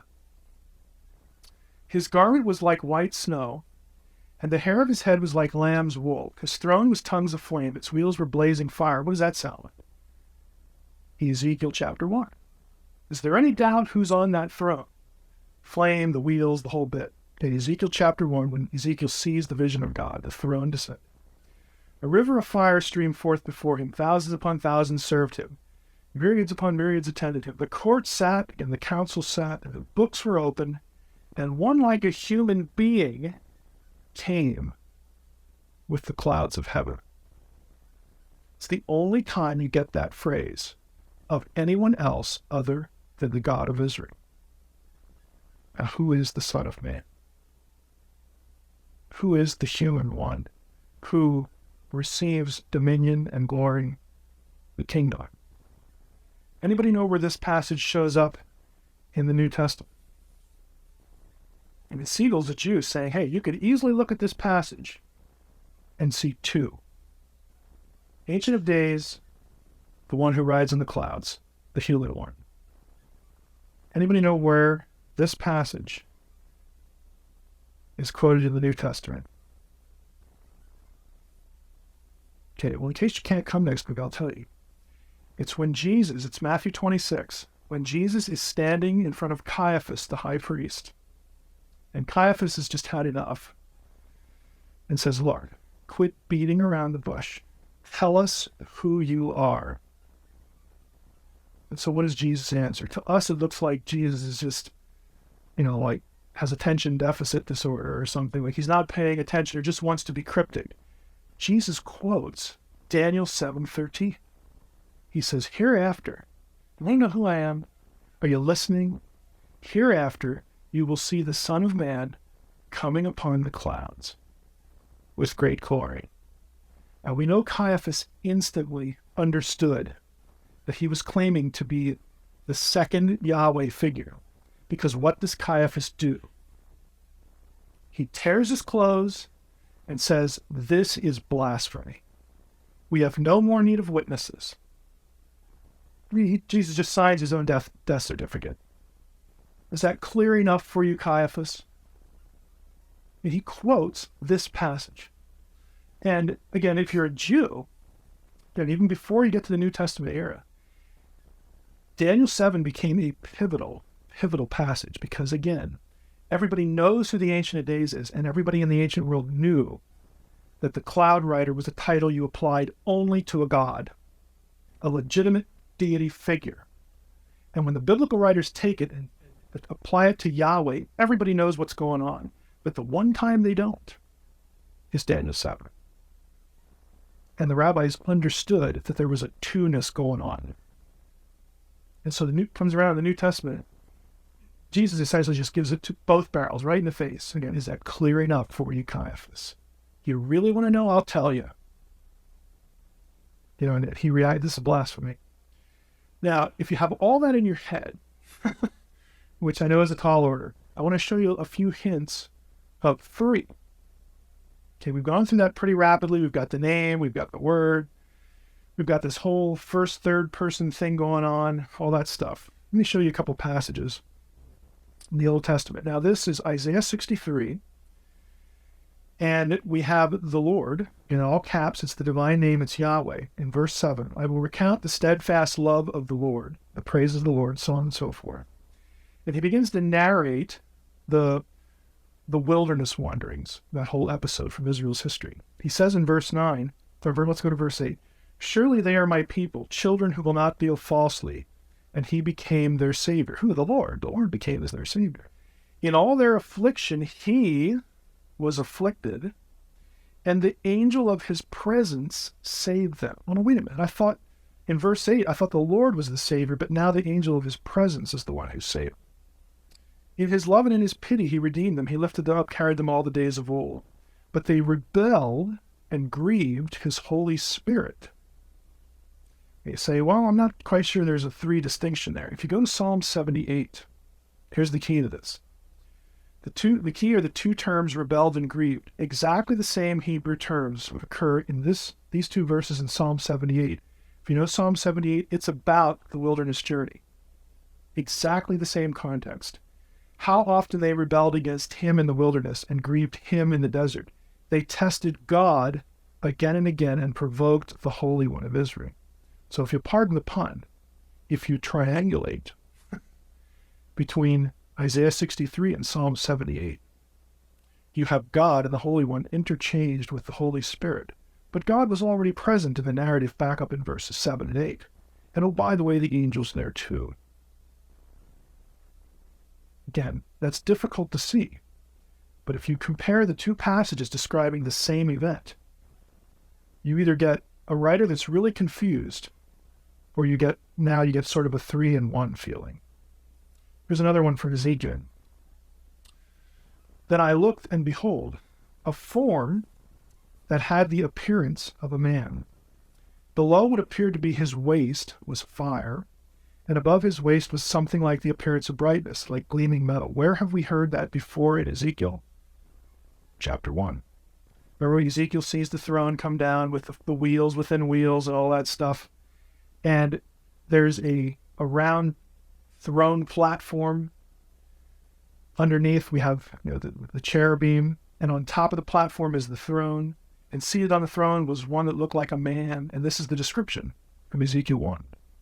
So we have the same divine Yahweh man thing going on here. She put out the form of a hand and took me by a lock of my head. So God grabs him by the lock of the head, but who lifts him up?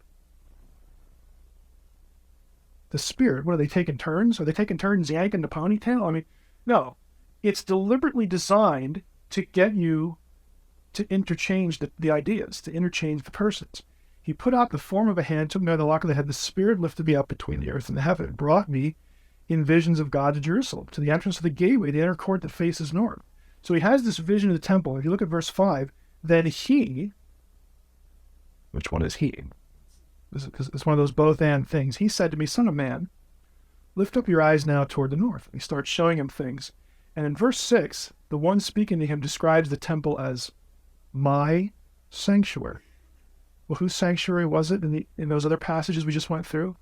It was the name, who is Yahweh, who is the angel, who now is somehow linked to the Spirit, the God of Israel. Again, you look at it and you go, I wish they'd sort that out for me. I wish they'd tell me who's playing what role. And what I'm suggesting to you is in passages like this, they don't care. If they wanted to distinguish all these things, or not distinguish, they would do it, but they leave the ambiguity there. And you get passages like this where the Spirit is thrown into this divine language that elsewhere is used too. And now you have the Spirit thrown into the mix. And there are hints of this in the Old Testament. Now, next week, I'm going to spend some time showing you how the interlocking ideas that produce the two and then bring the third along, how the New Testament writers use that to articulate the Trinity. Okay, they're getting it from someone. So to wrap up, I would say try to take away these points. The Hebrew Bible identifies another figure besides Yahweh with Yahweh's presence. That's an important idea. The second Yahweh figure is also distinguished from Yahweh. So again, two but yet one. One but yet two. The second Yahweh figure was frequently described in human form and at times even embodied. The second Yahweh figure was but wasn't Yahweh. Just like Christians have to speak about Jesus. Listen to somebody pray sometime and how they interchange Jesus and God. You just do it reflexively. Because it really doesn't matter. I don't have to be precise, do I? Well, not really. We kind of get it. They kind of got it. Okay, they got it. First century Jewish writers speculated a lot about the identity of who number two was. We're going to talk about that next week. Because again, prior to a New Testament, prior to Jesus showing up, the Jews were not running around wondering what was in their Bible. They knew everything that I just showed you. And they were talking about it. How do we articulate this? How do we parse this? Who's number two? Who is this guy? Did God take some human he liked and sort of glorify him to this level? Or is it some really important angel? Or who is it? Okay, they had a lot of speculation. Of course, when Jesus comes around, the answer to the disciples is pretty easy. Well, we'll tell you who the second one is. That's an easy question. The harder question is, are you going to believe? Jews were therefore used to the idea of two and one before Christianity and could embrace the theology without, again, violating monotheism. And so one can't argue a Godhead idea was late or foreign, like Christianity violates Judaism. It just doesn't. The second Yahweh was distinct from and superior to other Elohim. This is really important. If you single one out and identify that one with Yahweh, by definition, Yahweh and the second one are on an equal level. They are the same essence. Think of your Nicene Creed. Okay? They're of the same essence, but different figures, different persons. By definition, that means that any other Elohim that we talked about last week are not. Okay, that is a direct contradiction to things that, like Mormonism would teach.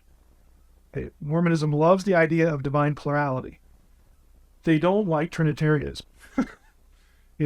This mars what's going on in their theology and frankly, overturns it, frankly, confronts it. The term angel, another one, does not of necessity rule out the Godhead. Oh, the Jehovah's Witnesses. Jesus wasn't God. He's this angel guy and blah, blah, blah, blah, blah. Big deal. Let me show you Genesis 48 where the angel and the God of Israel are fused together. Okay, I'm not moved by the word angel to think that you're correct. It has nothing to do with the issue. In fact, it's the foundation to 2 and 1 and 3 and 1.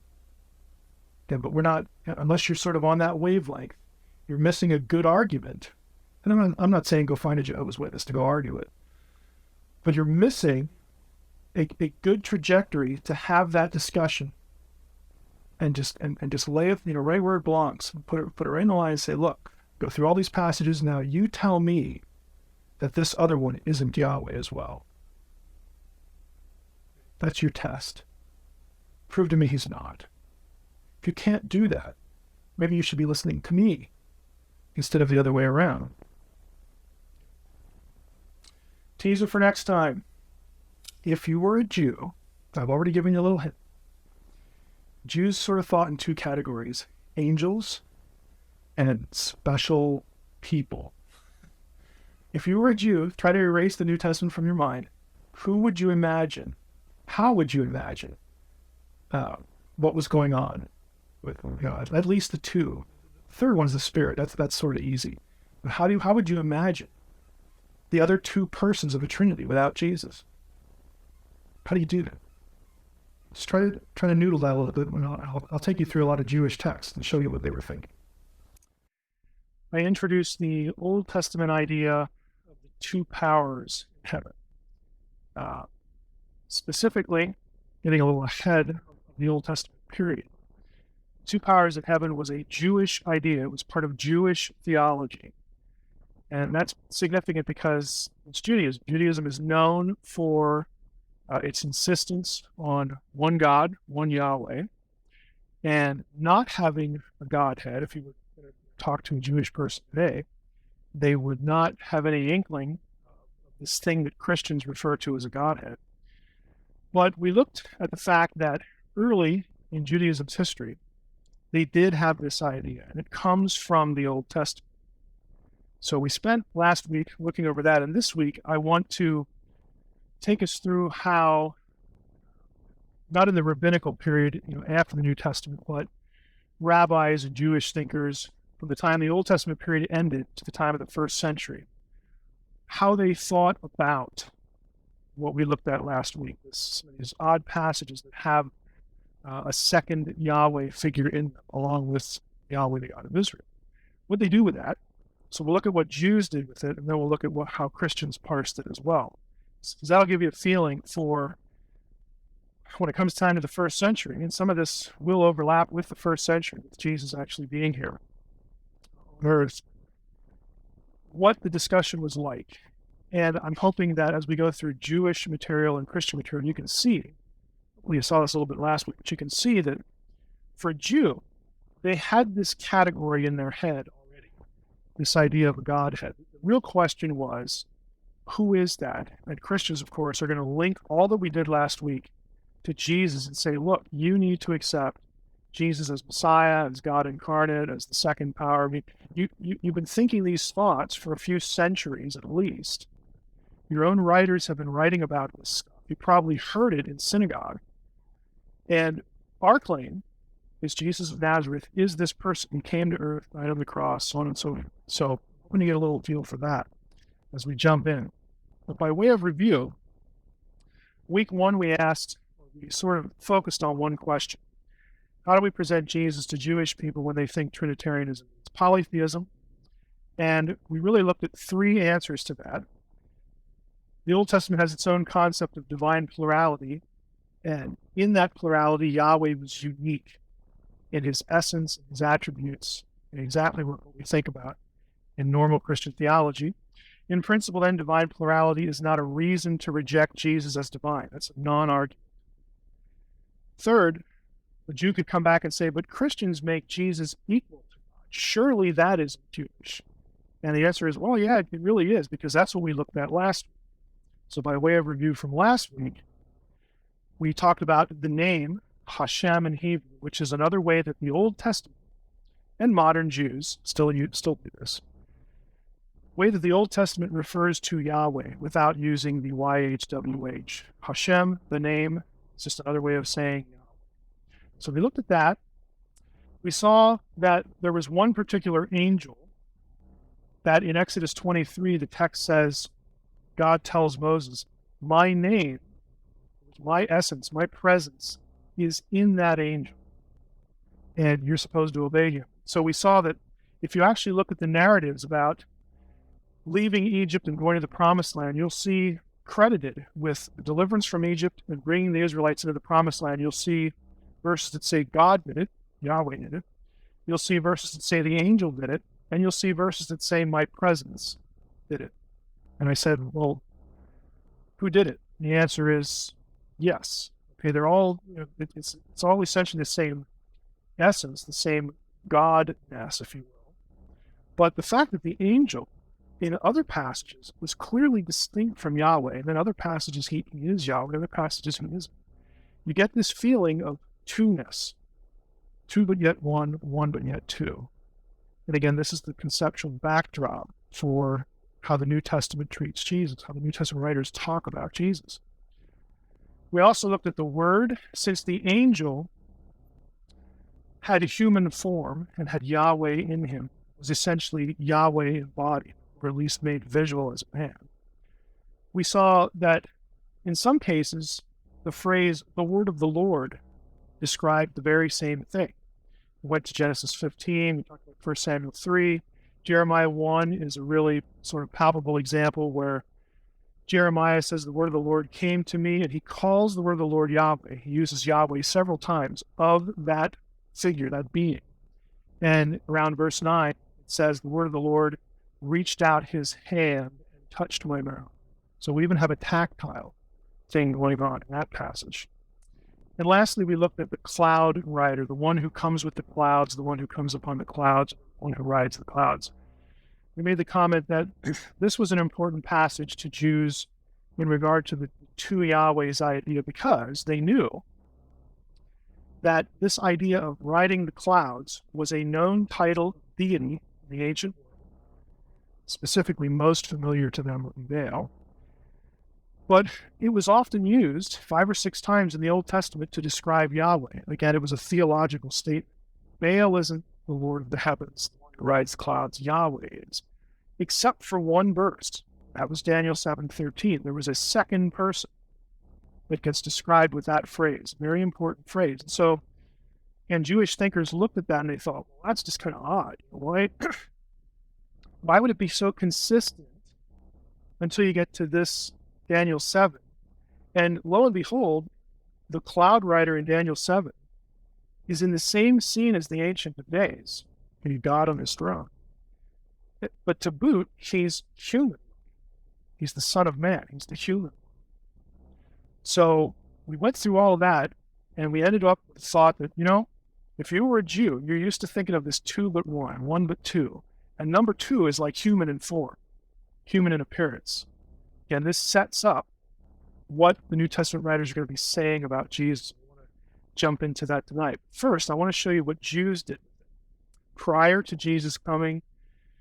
During the first century, when they were arguing, with the apostles and so on and so forth, up to the 2nd century A.D., there was a big discussion going on within Judaism.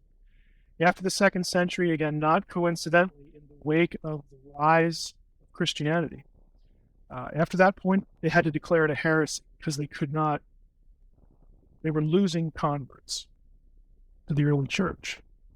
Okay. Jews, they were the first converts to follow Jesus.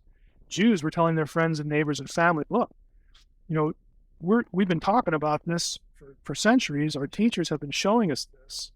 And now, we heard the apostles preach about Jesus of Nazareth. And he performed miracles. They performed miracles.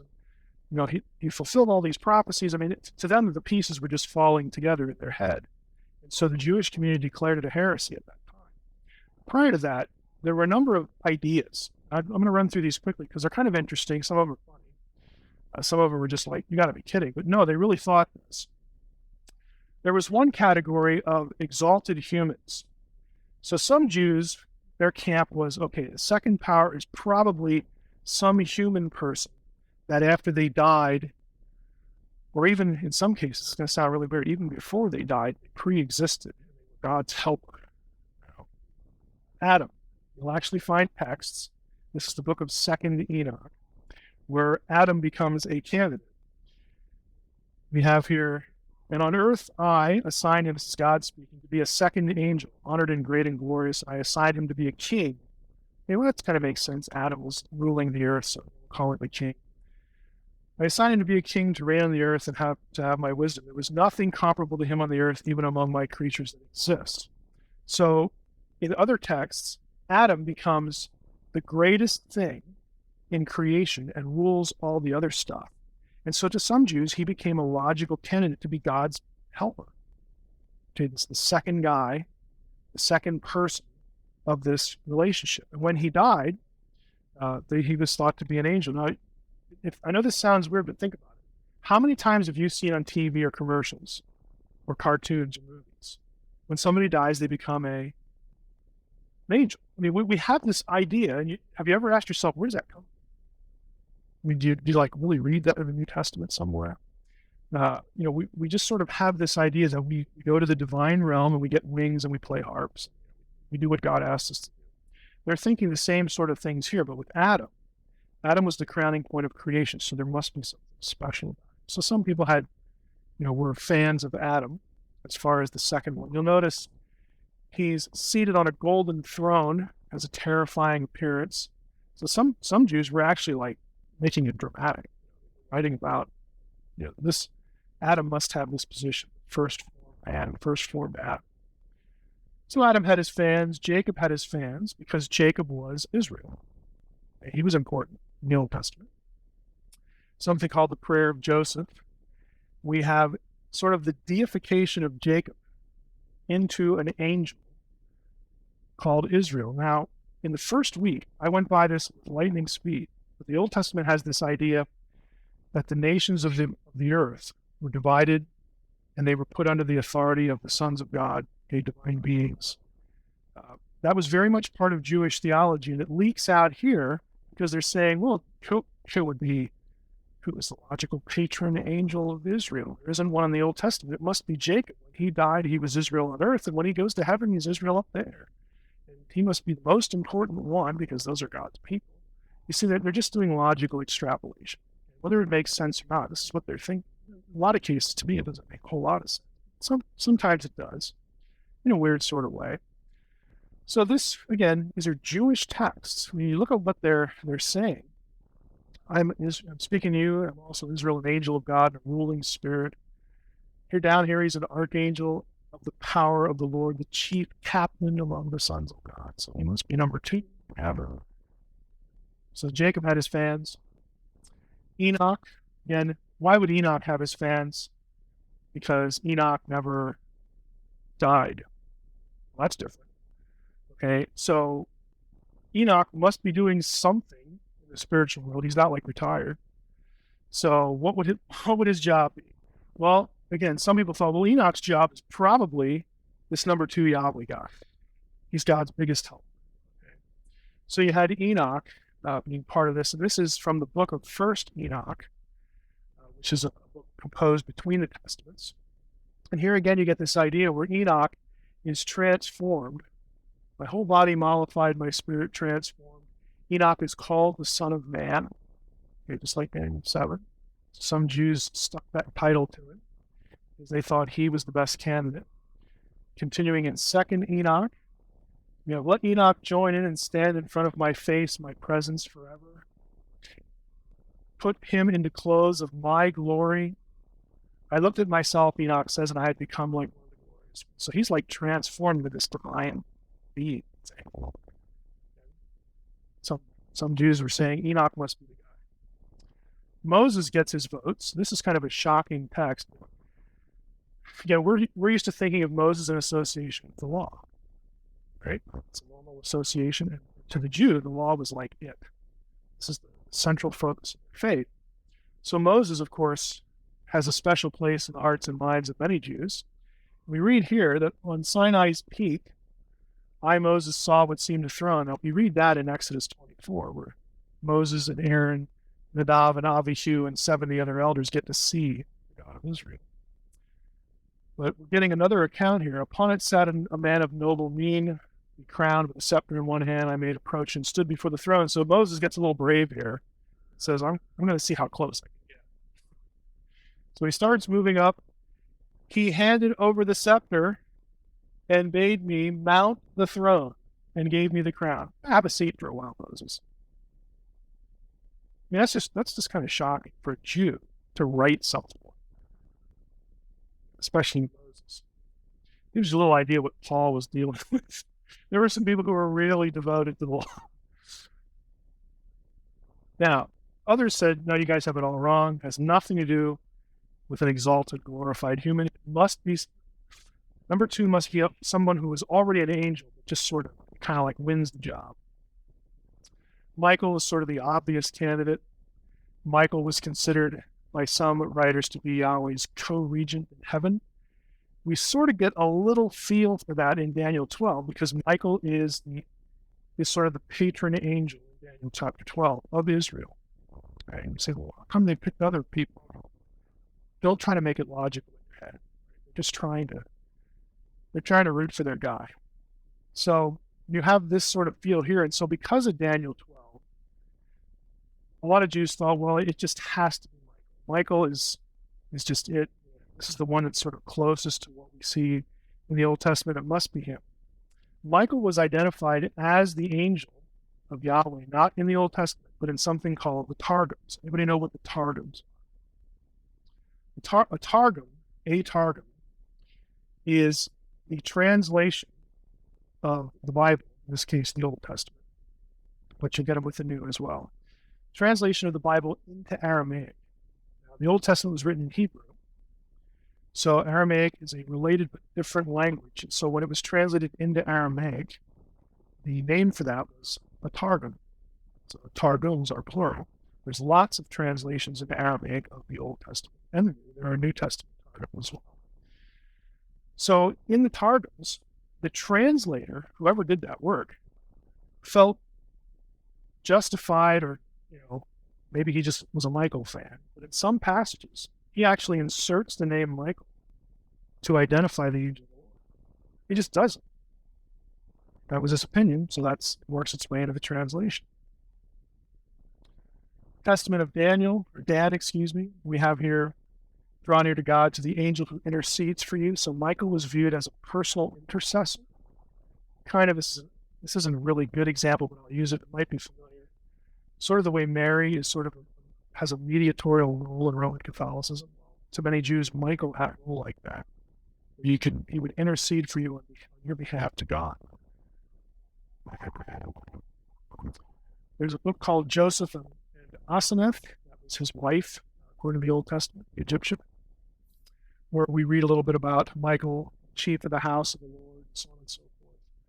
Commander of the host of the Most High. Now, the book of Daniel says that. Daniel's it's a little hard to figure out who the prince of the host, the highest of the princes, are they the same guy or are they different? But in this text, identified with Michael. Others had this angel, or you won't read this angel's name in the Old Testament or anywhere in the Bible. Look at the name. What strikes you about the name? This is the name of an angel.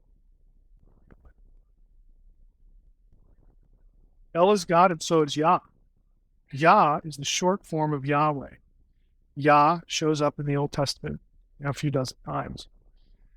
So a Jew, whoever wrote this, we don't know who wrote the Apocalypse of Abraham, whoever did, took two names of God and gave them to an angel.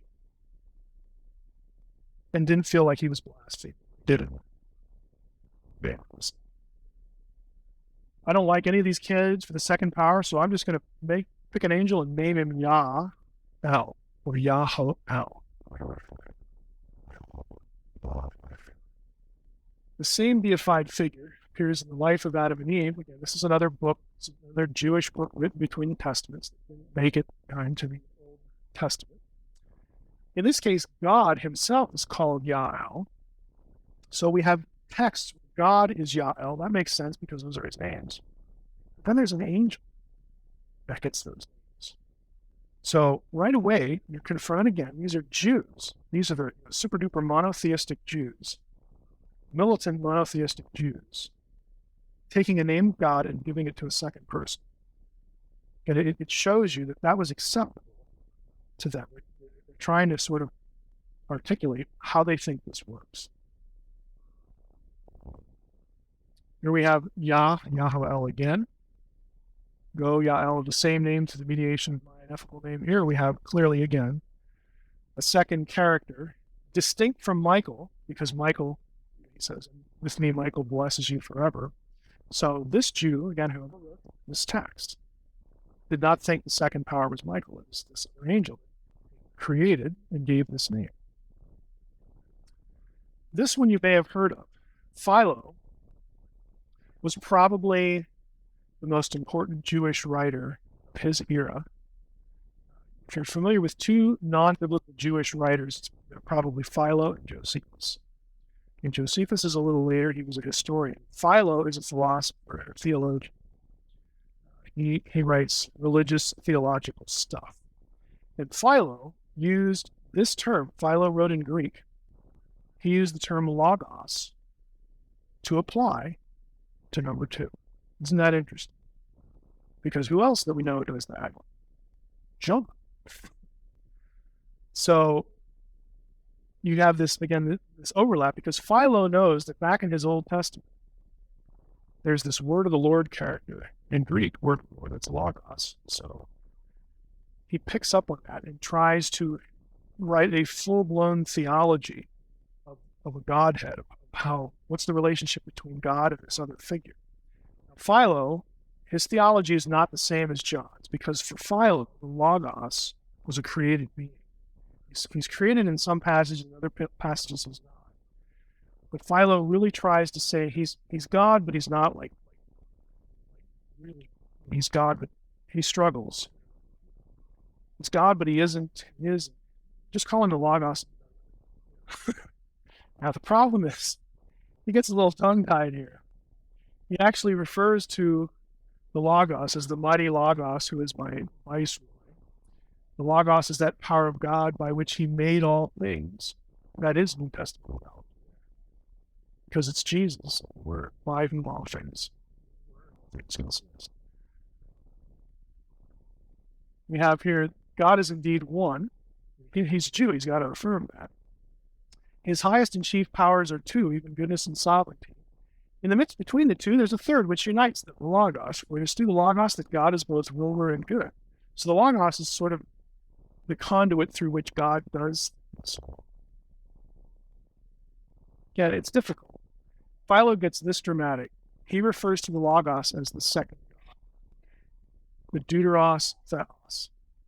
He actually uses second God in his commentary on Genesis.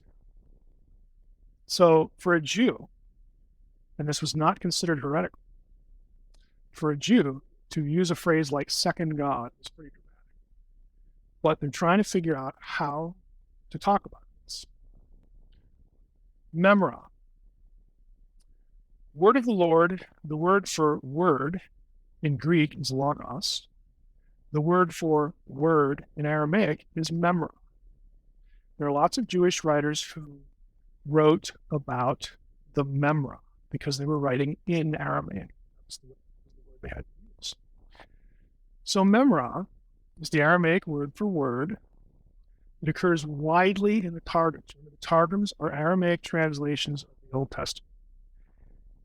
And when they're doing translation, they let their theology fly. They are putting the memra into all sorts of interesting scenes. Some passages that we looked at last week, where you get this feeling that there's 2 persons. I'll show you a few in a moment here. So we have memra. So memra is the logos. Logos is the Greek word. Memra is Aramaic. So memra is, again, God's word as though he were a person. And I clipped some of these from an article on this. But just look at some of these examples. These are Aramaic translations of the Old Testament. Here's the kicker. That would have been used, it would have been current when Jesus was here on earth. If you couldn't read Greek and you couldn't read Hebrew, this is what you read. You're reading Aramaic because it was your native language. And they're getting 2 powers. They're getting both barrels of it. Because here we have Genesis 3:9. The Lord God called unto Adam. Well, in the Targum, the Jerusalem Targum, it says, the memra of the Lord God called. It's not God, it's the memra. If you think back to Genesis 3, what in Genesis 3 might give you the feel that God has a body there? Remember back to the passage? Walked through the garden, and Adam heard the sound of God walking through the garden. So whoever did this translation, when they got to that passage, their visual, what would that look like? Must have been God in a body or something walking around. And so the best way to convey that is to use memra. Second caret. Genesis 20, with Abimelech, it isn't God who comes to Abimelech in a dream, it's the memra. Now, what's another interesting one here?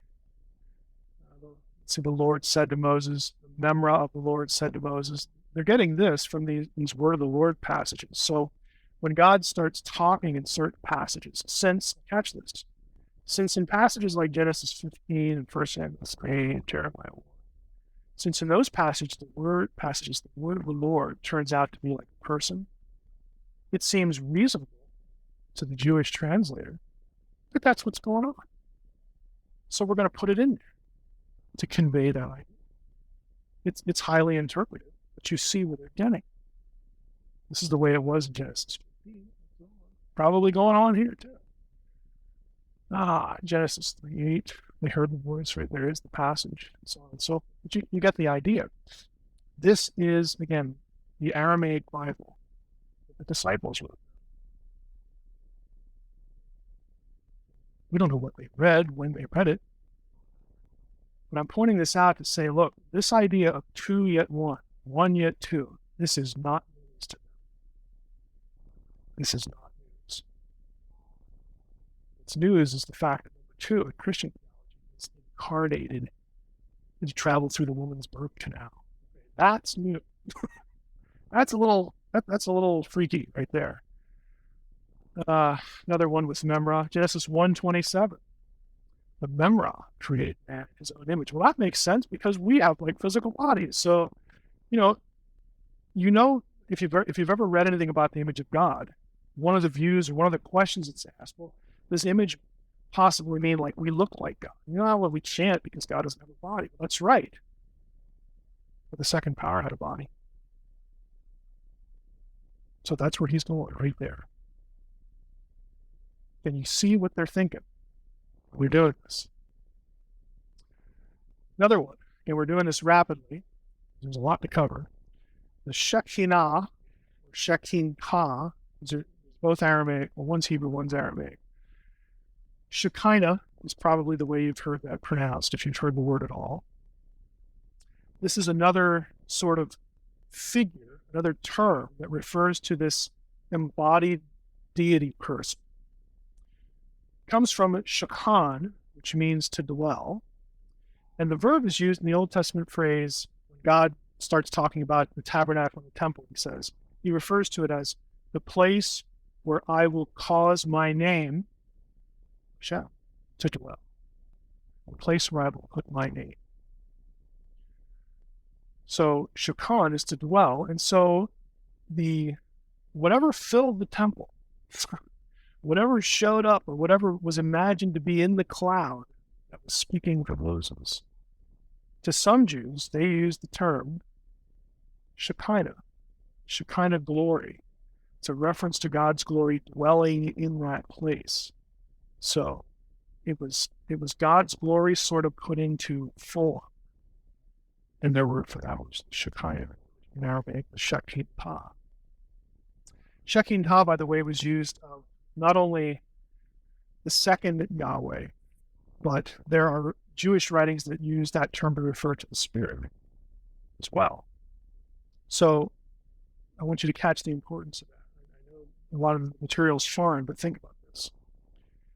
You have Jews running around in the first century who are using words like memra, Shekinah, to refer to this, to God in form, human form or something physical. And they're using the term not just of number two, but of number three.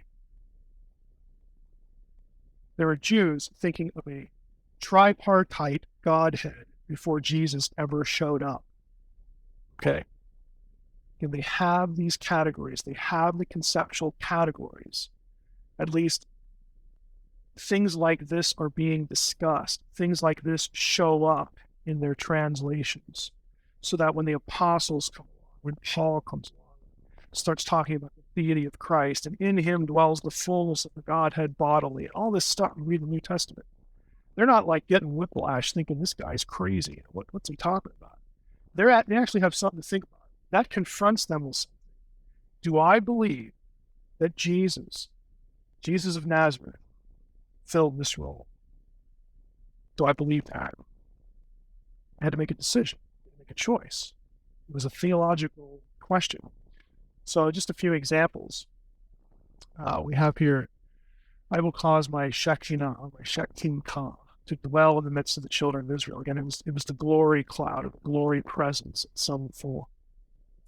Again, the Targums, these translations. God walking among his people, sometimes they'll use Shekinah instead of Memra. Sometimes they're interchangeable. This is the scene where God hides Moses in the cleft of the rock and passes in front of him. In the Targums, that the person that passes in front of him is the Shekinah. It's the glory of God in some sort of discernible form. Now, when Christians come along, if you're a theologian, if you're like, Paul knows all this stuff. It's hard to know how much somebody like John or some of the other disciples would have known. Paul certainly, he could have written the books on it because he was highly educated for his time. He had the best of training. But the other disciples, would have picked up bits and pieces of it from their teachers, their rabbis, things they read, translations like the Targums. So when Jesus comes along, in the New Testament, you get the first thing they're confronted with is the Messiah issue. And once they get over the Messiah issue hump, once they realize that I've been called by the Messiah, we've been walking around here for a few months, we're watching him do these things, surely this is the anointed Peter, word of the Christ, and the anointed. Later on, when they start writing and preaching after the resurrection, they have to start putting things down on paper, as it were. They're going to be drawing on a lot of this stuff. A lot of these pieces are going to be falling into place for them, especially Paul, because Paul is so thoroughly conversant with a lot of it. So, in basic terms, just the New Testament is what we're going to part tonight. What did New Testament writers do with some of the Old Testament ideas? The most obvious one for us is the Word. We talked about this already. In the beginning was the Logos, the Word. The Word was with God, and the Word was God. If you were a Jew who couldn't read Greek, and someone was kind enough to put this into Aramaic, it would read, in the beginning was the Memra. And the Memra was with God. That makes sense. I got my Old Testament here in Aramaic, and it says that too. That's easy. Yeah, they could understand very clearly. Word became flesh, and no one has ever seen God, the only God who is at the Father's side. Again, just look at the verse. Only God. Oh, and by the way, beside that only God, there's this one. You just look at the wording, and it's just telegraphed there. The angel, this is a curious passage. Jude 5, Jude writes, "Now I want to remind you, although you once fully knew it, that Jesus, who saved the people out of the land of Egypt, afterward destroyed those." Where do we read about Jesus saving anybody in the Old Testament? What do we read now? What's Jude thinking? Who did save a people out of the land of Egypt? God. The angel. Ever presence. Jude says, let's add Jesus. To him, this is like, Of course it was Jesus, because Jesus is now the incarnation of Yahweh. Whereas before, there was embodiment, but it wasn't incarnation. It's 6 of one and a half dozen of another. Same thing going on, just different times. Exodus 23, very specifically here. God sends the angel, my name is in him. Judges 2. The name.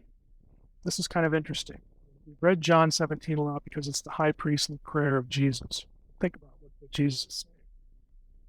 He says to God, I have manifested your name to the people whom you gave me out of the world. Yours they were, and you gave them to me, and they have kept your own. Is there a Jew alive? Was there a Jew alive, first century, that did not know what God's name was? How could you be a Jew at any time in history and not know that your God's name was Yahweh? I am. The Shema, if you knew one verse, the Creed of Israel, Yahweh, Yahweh, Lord our God is one. Jesus isn't saying, hey, I thank you, Father, I came to inform everyone what your name was. It was a tough job. Like nobody knew that. He's not telling them what God's name is. What he's doing is he's manifesting. He that has seen me, finish the verse, has seen the Father. While I was with them, I kept them in or by your name, which you have given me. So like when they were in trouble, Jesus said, hold on, guys. YHWH. It's absurd. Kept them by your name means I was able to keep them by your power. Why? Because I made you in the body. I made known to them your name. Jesus didn't come and say, hey, fellas, before I leave town, I just want you to know. How ridiculous is that? But it's easy because of this word, N-A-M-E, name. We either sort of gloss over it, or Jesus is being cryptic here. I'll go ask that or something like that. Because it just sounds odd, and that's normal. But if you think in the Old Testament, the name is another way to refer to Yahweh himself. Like that the name sometimes is embodied. Then you got something else going on here. Rider on the clouds. I actually alluded to this one last week. Go ahead and again. This is Daniel 7:13, where Daniel says, I saw in the night visions, and behold, upon the clouds of heaven, there came one like a son of man, a human one, Bar and Osh. This is what it is in Aramaic. And he came to the Ancient of Days and was presented before him. So we talked again last week about how this title is always used of Yahweh except for this verse. And if you weren't here last time, here is where it's used. This is when Jesus is standing before Caiaphas, the high priest, who's on trial. This is high stakes. It's life or death. And the high priest stood up and said, have you no answer to make? And Jesus is getting accused by some worthless people. What is it that these men testify against you? Jesus remained silent. The high priest said to him, I adjure you by the living God, tell us if you are the Christ, the Son of God. So Jesus said, paraphrasing, what an answer. Are you listening? They give you. And he says, I tell you, from now on, you will see the Son of Man seated at the right hand of power and coming on the clouds of heaven. He quotes Daniel 7:13. That's my answer. And Caiaphas knows instantly what he's saying. He knows he's just made himself to be the second Yahweh guy, cloud rider in Daniel 7, because the high priest tears his robes. It's a symbol in the Old Testament everywhere for, I am really close. Or, this is just awful circumstance. It says he has uttered blasphemy. I was human. What are you mad at? Jesus knows what he's doing. Here you go, Mr. High Priest. Is it clear enough now? Yeah. That's pretty much the end of the trial. Now, hit a few points here because I'm going to tack on something that's probably worth going into at this point. But to this point, New Testament writers, again, repurpose Old Testament theology. They repurpose Old Testament phrases and words that describe Yahweh in human form. And they're going to use these things of Jesus. Here's the question. Why would they do that if they didn't believe that Jesus was God in the flesh? It's precisely why they did do it. So by identifying Jesus with the second Yahweh, they make this point. Therefore, and here's something that you can take to your Jehovah's Witness friend or your Mormon friend. Since they're doing this, this tells you automatically that they're linking Jesus, not with just an angel or any of the other Elohim or any of this stuff. They're linking him specifically with the angel who is Yahweh. Not any other ones. That. And they're doing that because they're drawing an equation. Jesus is not a lesser divine being than Yahweh. He is Yahweh in, again, human flesh. Hebrews 2 makes that point. To which of the angels does God say this or do this or that? The whole chapter is contrasting Jesus and angels. Jesus is better, he's superior. Now, a quick excursus before we wrap up tonight. There's one other figure in the Old Testament that relates to the question of a Jewish Godhead, and that is the figure of wisdom. If you're not familiar with wisdom, specifically, this character is the backdrop to Jesus as the co-creator. Because Paul and John, a little bit with the Word, but especially this one, Paul and John have Jesus as being present at creation, being God's instrument to create everything else. Okay. In the Old Testament, that is never said of the angel. It's never said of the Word. It is said of wisdom. So we need to cover this character.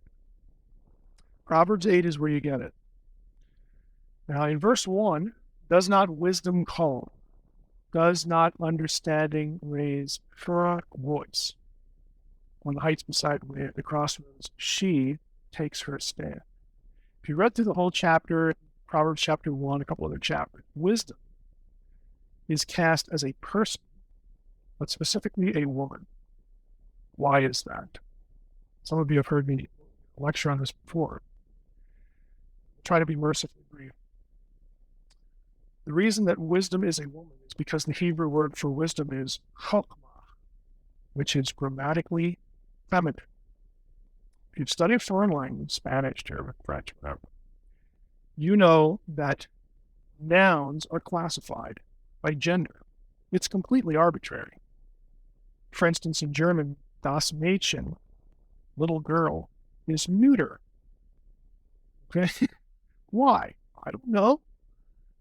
Gender is a means that language uses to classify nouns so that they can match them up with verbs. You know what we talk about. English doesn't use endings to identify these things.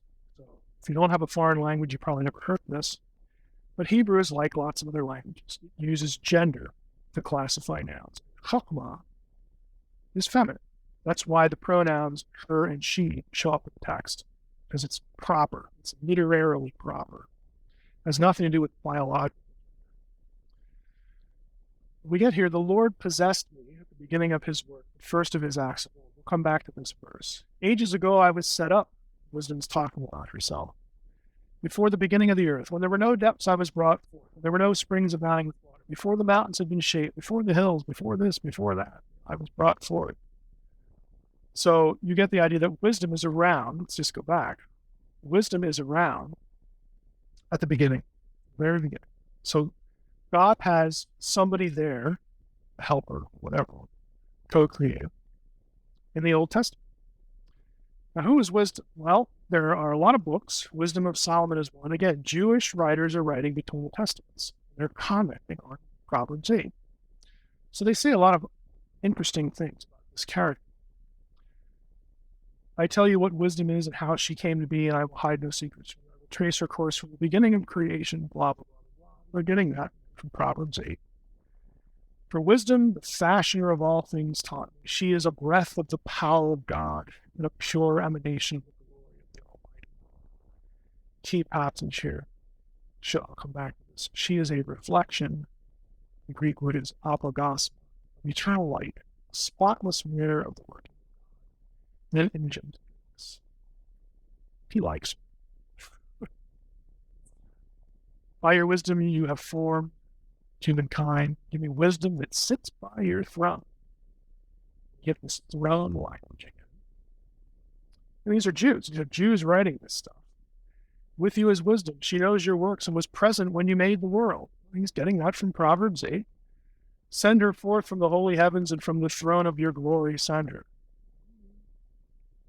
She must have a nice seat up in heaven, so that's kind of wordings. Another book, Sirach. In the assembly of the Most High, there's the divine council, week 1. She opens her mouth. I dwelt in the highest heavens. My throne was in a pillar of cloud. Wait a minute, who was in the pillar of cloud in the Old Testament? That would be God. And here we have wisdom in the pillar. And you get this sort of Godhead flavor. The New Testament writers do interesting things. This is one that's hard to find, but it's a little dramatic. In Luke 11, Jesus is speaking. He's railing against scribes and Pharisees. Woe to you, lawyers, also, for you load people with burdens hard to bear, and you yourself don't touch the burden with your finger. So he starts going off on them. You build the tombs of the prophets whom your fathers killed.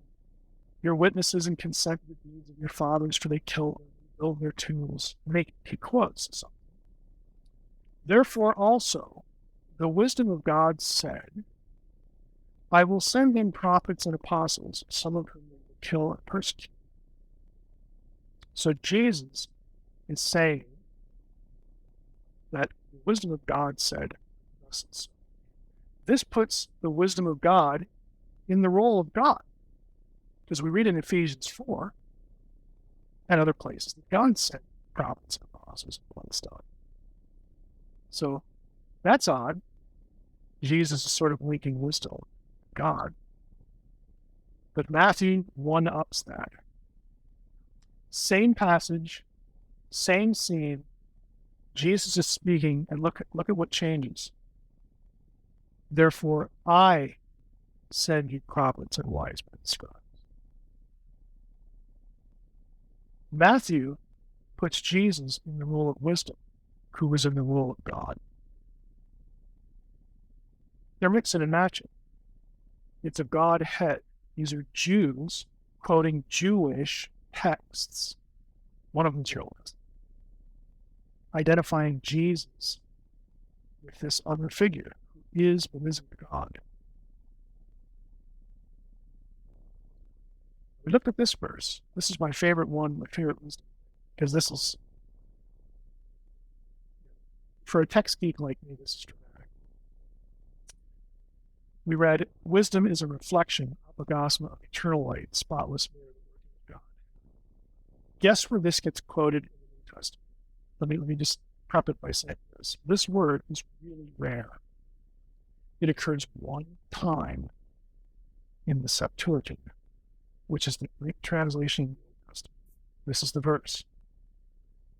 It only occurs 2 or 3 times in the entire Greek literary world. Right? It's really rare. So when the New Testament writer quotes it, he's getting it from here, because this is going to be reflected around it. So it's a reference to, anybody have an inkling where this is quoted? So you can sort of pick it out of the east. radiance, reflection, image of God. Long ago, at many times and in many ways, God spoke to our fathers by the prophets. You know what it is yet? It's Hebrews, the book of Hebrews. Book of Hebrews. Who was that? Hebrews. Jews.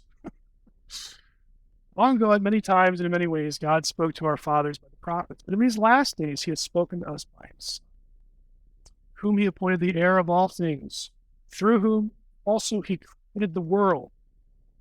And wisdom has been that character in New Testament. But it's through Jesus, through whom also he created the world. He is the radiance, the outcrossing of the glory of God, and the exact imprint of his nature.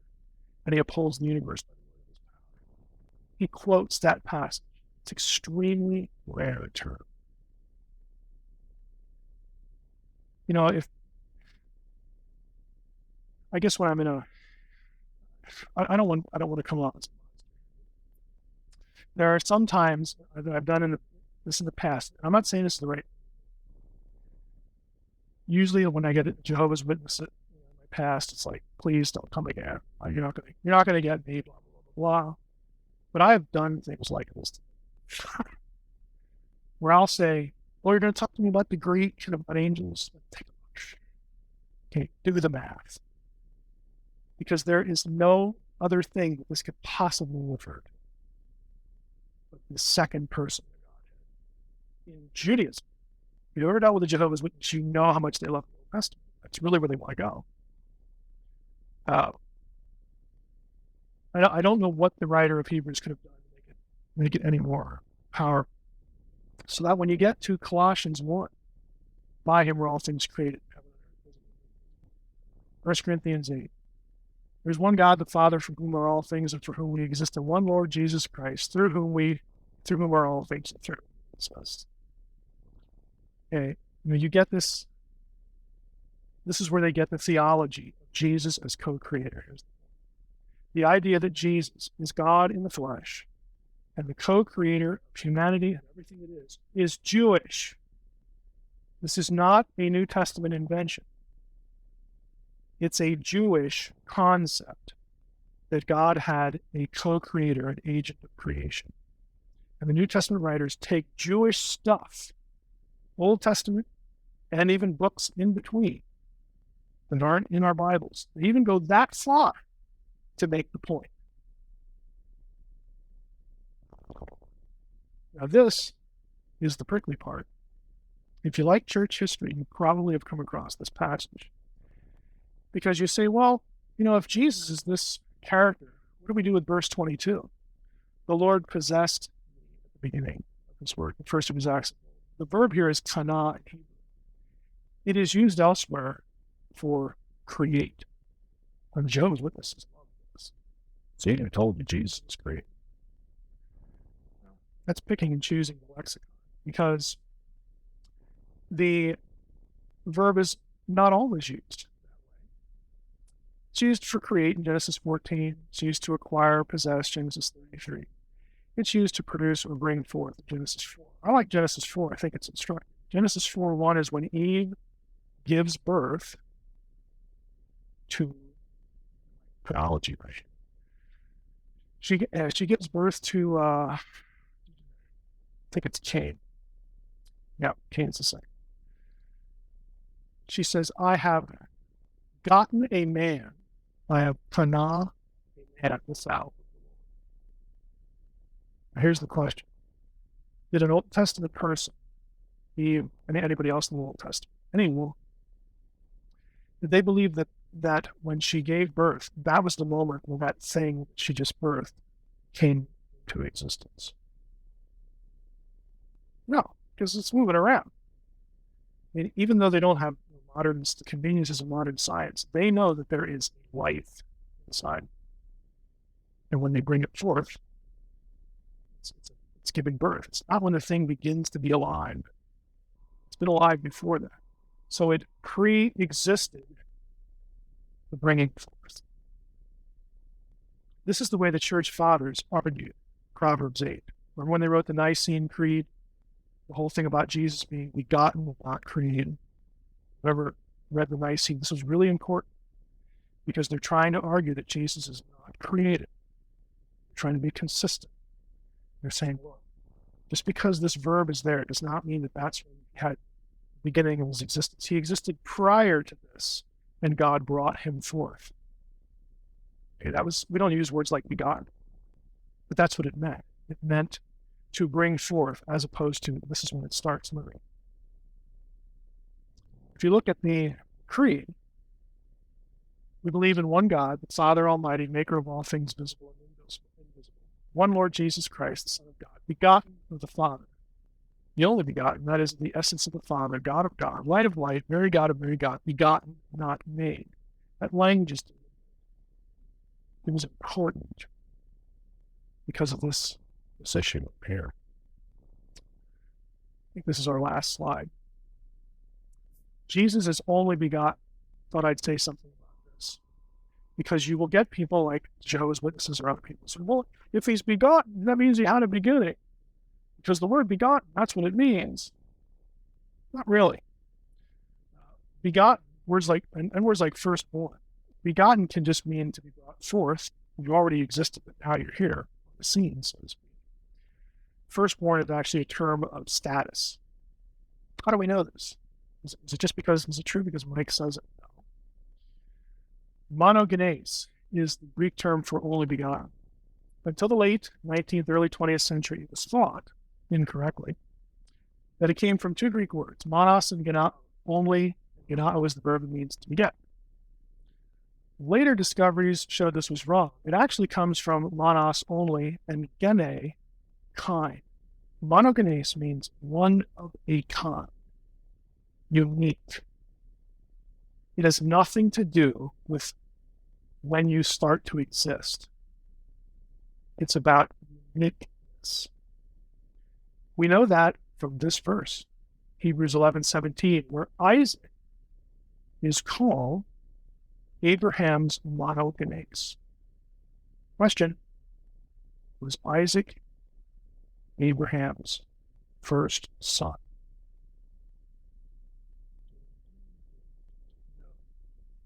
Ishmael was. That tells you right away the term does not mean. It doesn't have anything to do with when you were born, birth order. Isaac is the monogenes because he is special. He's unique. Why is he unique? He's what? He's the son of promise. He's the son of Sarah. He is the one through whom all the promises flow. That's why he's there's nothing. So when you see this in the New Testament, a lot of your more recent translations will have something like unique, one and only, something that tries to get away from begotten. That's why. We'll stop there. It's the last slide. Any questions? I know we're going pretty quickly, but it's a lot of unfamiliar stuff. But if you take anything away tonight, I want you to take away, repeat it again, is that deeply Christian ideas like the Godhead, the co-creator, Jesus is co-creator, Jesus is God in flesh.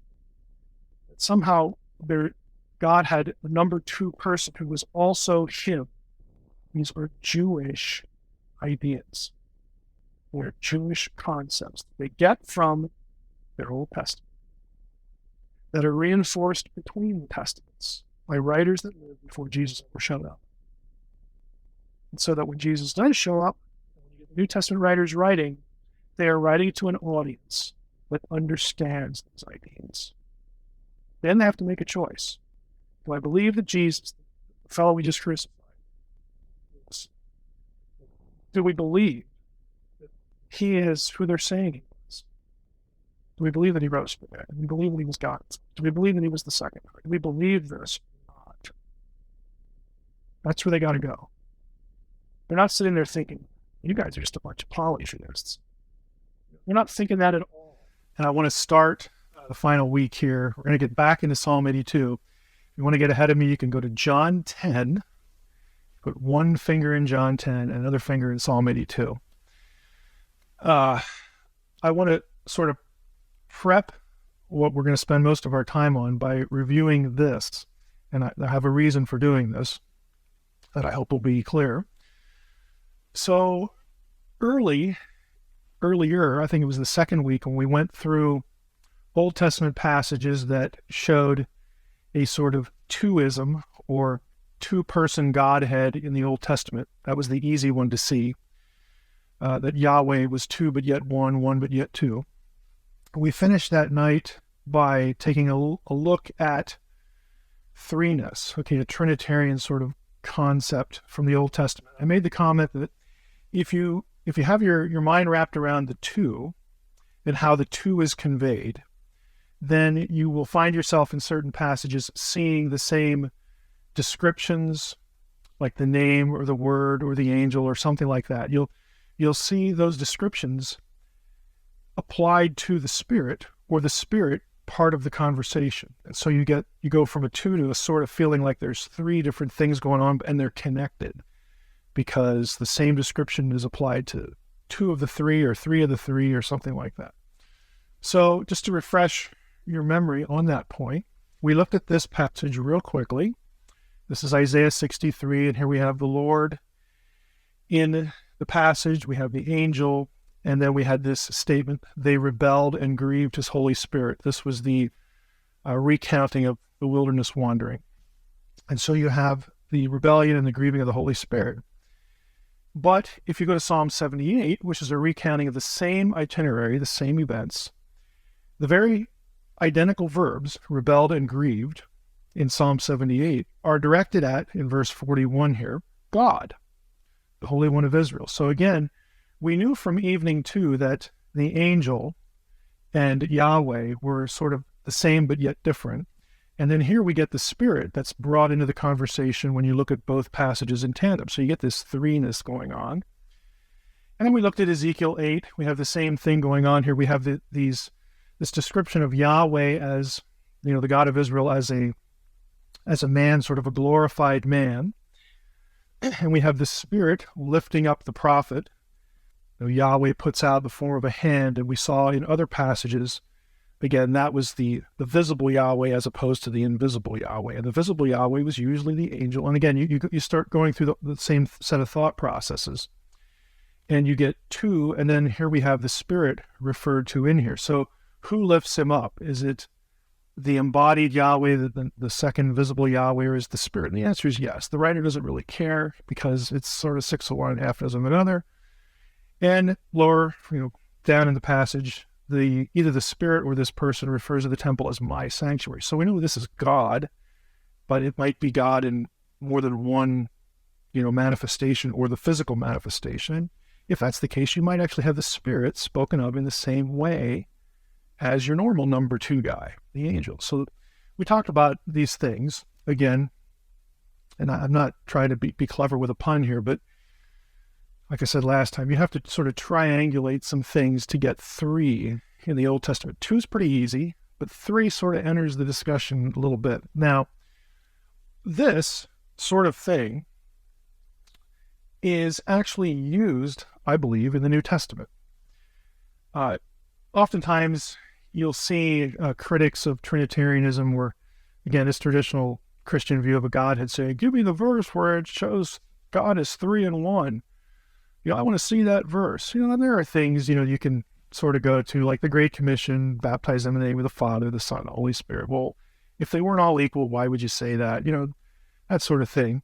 And you can go to Acts, where the Spirit is referred to with personal pronouns. You've not lied to God. Peter says to Ananias and Sapphira, you've lied to the Spirit. Again, sort of equating God and the Spirit. And those are legitimate. Okay, those are legitimate strategies for showing that the Spirit was conceived of as God. Okay. Well, the New Testament writers adapt and use what we've been talking about. Now, in the Old Testament, again, you get the two-ness thing going on. You have Yahweh, and then this sort of second Yahweh who's often visible. Yahweh can be simultaneously God in heaven and God on earth, even at the same time. God and the angel can show up at the same time in the same scene. But then you have other passages like Genesis 48 with Jacob's blessing, where Jacob says, may the God who did this, may the God who did that, may the angel, singular verb, bless the boys. I mean, they're just sort of fused together. You can't tell them apart, and that's deliberate. You know, we talked about that. So you get this two going on, and then the Spirit, again, sometimes is brought into the discussion. Well, that's the Old, in the cream color here. The New Testament, I just want to suggest to you, we spent, again, part of week 2 and part of week 3 talking about how the New Testament uses the idea of the invisible and the visible Yahweh and the second person that's embodied, taking a lot of that language and applying it to Jesus.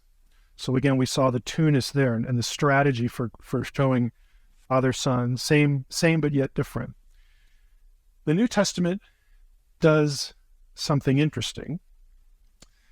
As God and Jesus are but aren't the same, okay? Jesus is but isn't God. He is God in person, in essence, but yet he's not the Father. As that goes on in the New Testament, there are New Testament writers who do the same thing between Jesus and the Spirit.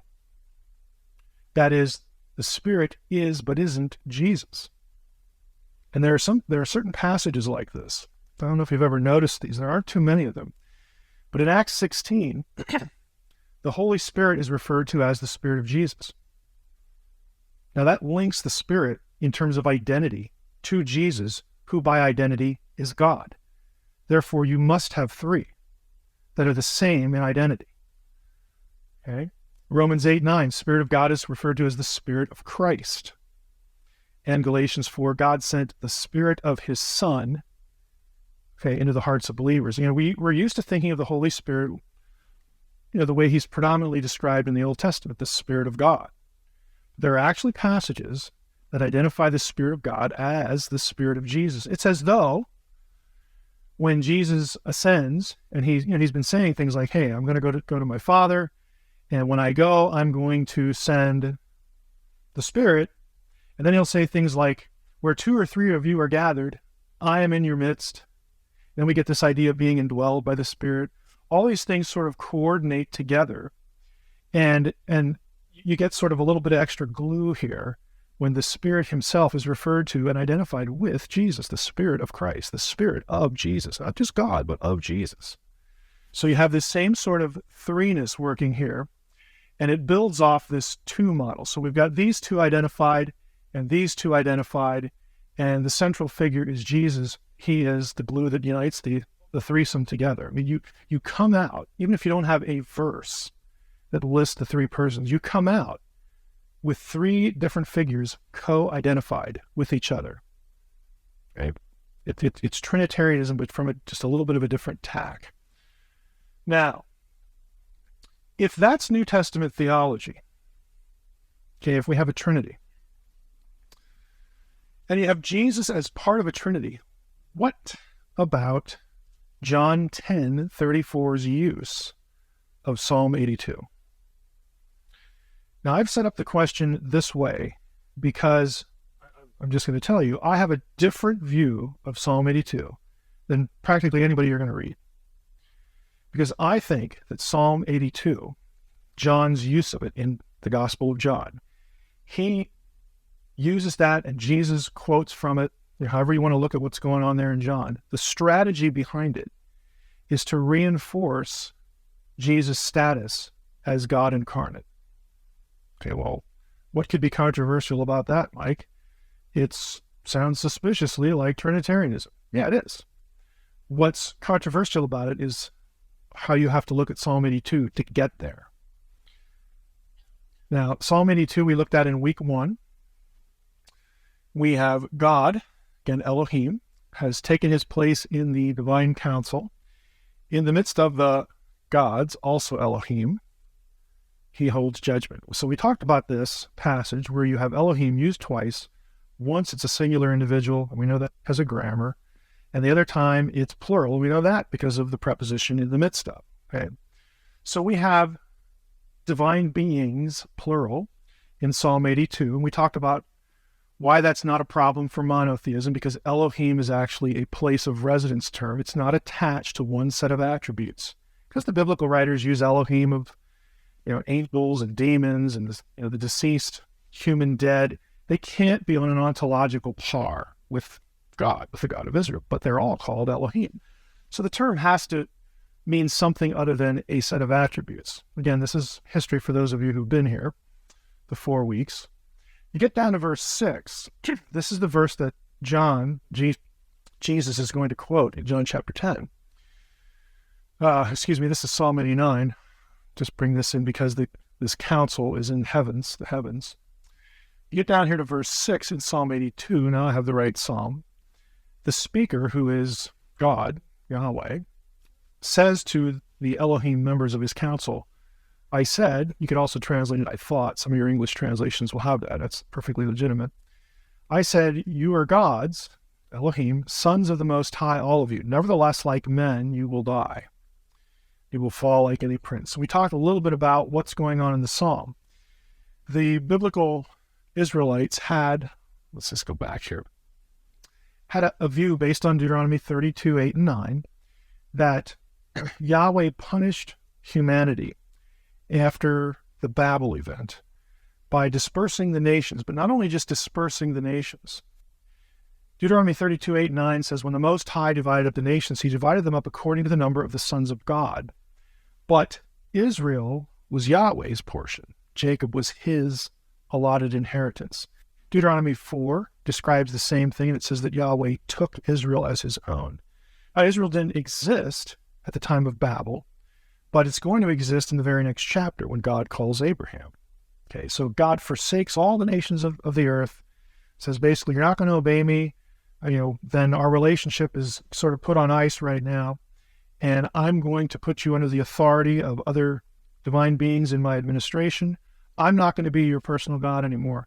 I'm going to start over and create for myself a people that I'm going to be in covenant with, and that people was Israel. And so Genesis 12, we get the call of Abraham, and the rest, as they say, is history. And we talked about the sense in the Old Testament that this leads to the idea of cosmic geography, that Israel, it belongs to Yahweh. Yahweh is Israel's God, again, the covenant.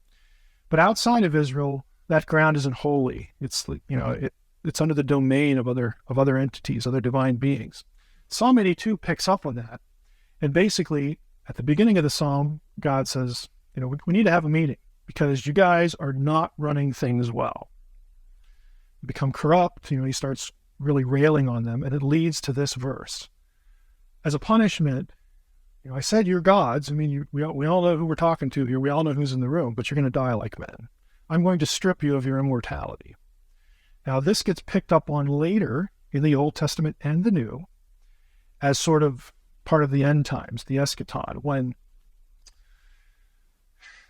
God essentially carries this sentence out and gets rid of, the heavens and the earth are recreated. And those who, human and divine, who are not obedient to Yahweh, lose their status, they lose their position, they're done away with. So we don't want to rabbit trail too far. But it's a theme that gets picked up in the New Testament. Also, through passages like Pentecost and some things Paul says in the epistles, there's this sense that once the church is created, there's a progressive recapturing of the nations that were abandoned at Babel. That's the point of the gospel, to reclaim that which was lost, to reclaim that which was cast aside. This is why, when the kingdom of God begins, the disciples are given the ability, and Jesus himself starts things off this way by casting out demons. The point was, you have dominion over the powers that govern these places. Go out and get them. When Jesus sends out disciples for the first time, does he send out 12? No, he actually doesn't. He sends out 70. Where does that number come from? Count the nations back at Babel. Guess what? Same number. It's 70. There's all sorts of little intertextual clues as to what's going on. And I don't want to rabbit trail too far ahead, but there's this idea, again, that there are other entities under Yahweh's authority who are less than him, who are called Elohim, they're called sons. Now, what does that have to do with John? Okay, well, more or less just summarize that. Well, this is worth pointing out, the middle one here. Yahweh, in this whole worldview, it's superior to all other Elohim. So that means if Yahweh is superior, then Jesus is identified with him. Therefore, Jesus must be superior too. Okay, he's not just sort of an underling. He is God. Okay. So if the New Testament writers have Jesus as part of a Trinity, what's going on? Because we can't have Jesus be less than God. Which brings us to Psalm 82. Now, I have here a web address. If you're interested, if you're having trouble sleeping, okay, at some point, I gave an academic paper on this last year in a scholarly society meeting. I put it here. Again, if you want it, it's free. It's not under copyright or anything like that. But I also put it in here for another reason, for people who are going to be viewing the video in the future. This is peer reviewed, okay? When you go to an academic society and you say, hey, I got this view of this passage, what do you think? If they think it's crazy, they're going to tell you. It's a good place to sort of just go and put a bullseye on your chest and see what happens. And, we did fine because, it's just the text. It's just the Bible. But here's the key question. Does John's use of Psalm 82 weaken or strengthen Jesus' claim to deity? So here's John 10:34. Here's the quotation. What's been going on? Jesus has said what? 4 verses earlier. Look at John 10:30. Here's why he's in trouble. What has he said? What are they annoyed at this time? What are they annoyed at? I and the Father are one. Well, that just sets him off. And then, you would expect that. Okay? So he's just claimed to be one with the Father. And they're a little bit put out by that. So they get into an argument. And Jesus, for some odd reason, decides, okay, I have a good handle on the Old Testament. Where do I want to go to sort of, kind of demonstrate for these guys that I can say this? Oh, I know. Psalm 82, verse 6. It just seems like, wow, what an odd choice. But this is what he does. Jesus answered them, is it not written in your law, I said you are gods? If he called them gods to whom the word of God came and scripture cannot be broken, do you say of him whom the Father consecrated and sent into the world, you're blaspheming because I said I am a son of God? Okay, so what's the argument? Most people take what's called the mortal view of this. They believe that the Elohim of Psalm 82 are just people. So what that means is, if you go back here, the quotation, I said ye are gods, God, the speaker, would be talking to people. So the argument is that Jesus knows that. He knows that there are no other Elohim out there. They're just people. So probably Jesus has in mind other Jewish leaders or maybe just the Jews in general. Therefore, John has Jesus using Psalm 82:6 to say, in effect, that he can call himself the Son of God when every other Jew can too. Then I ask you, does that make any sense? Does that make any sense? How does that defend I and my Father are one? Is everybody else one with the Father too? It just doesn't make any sense.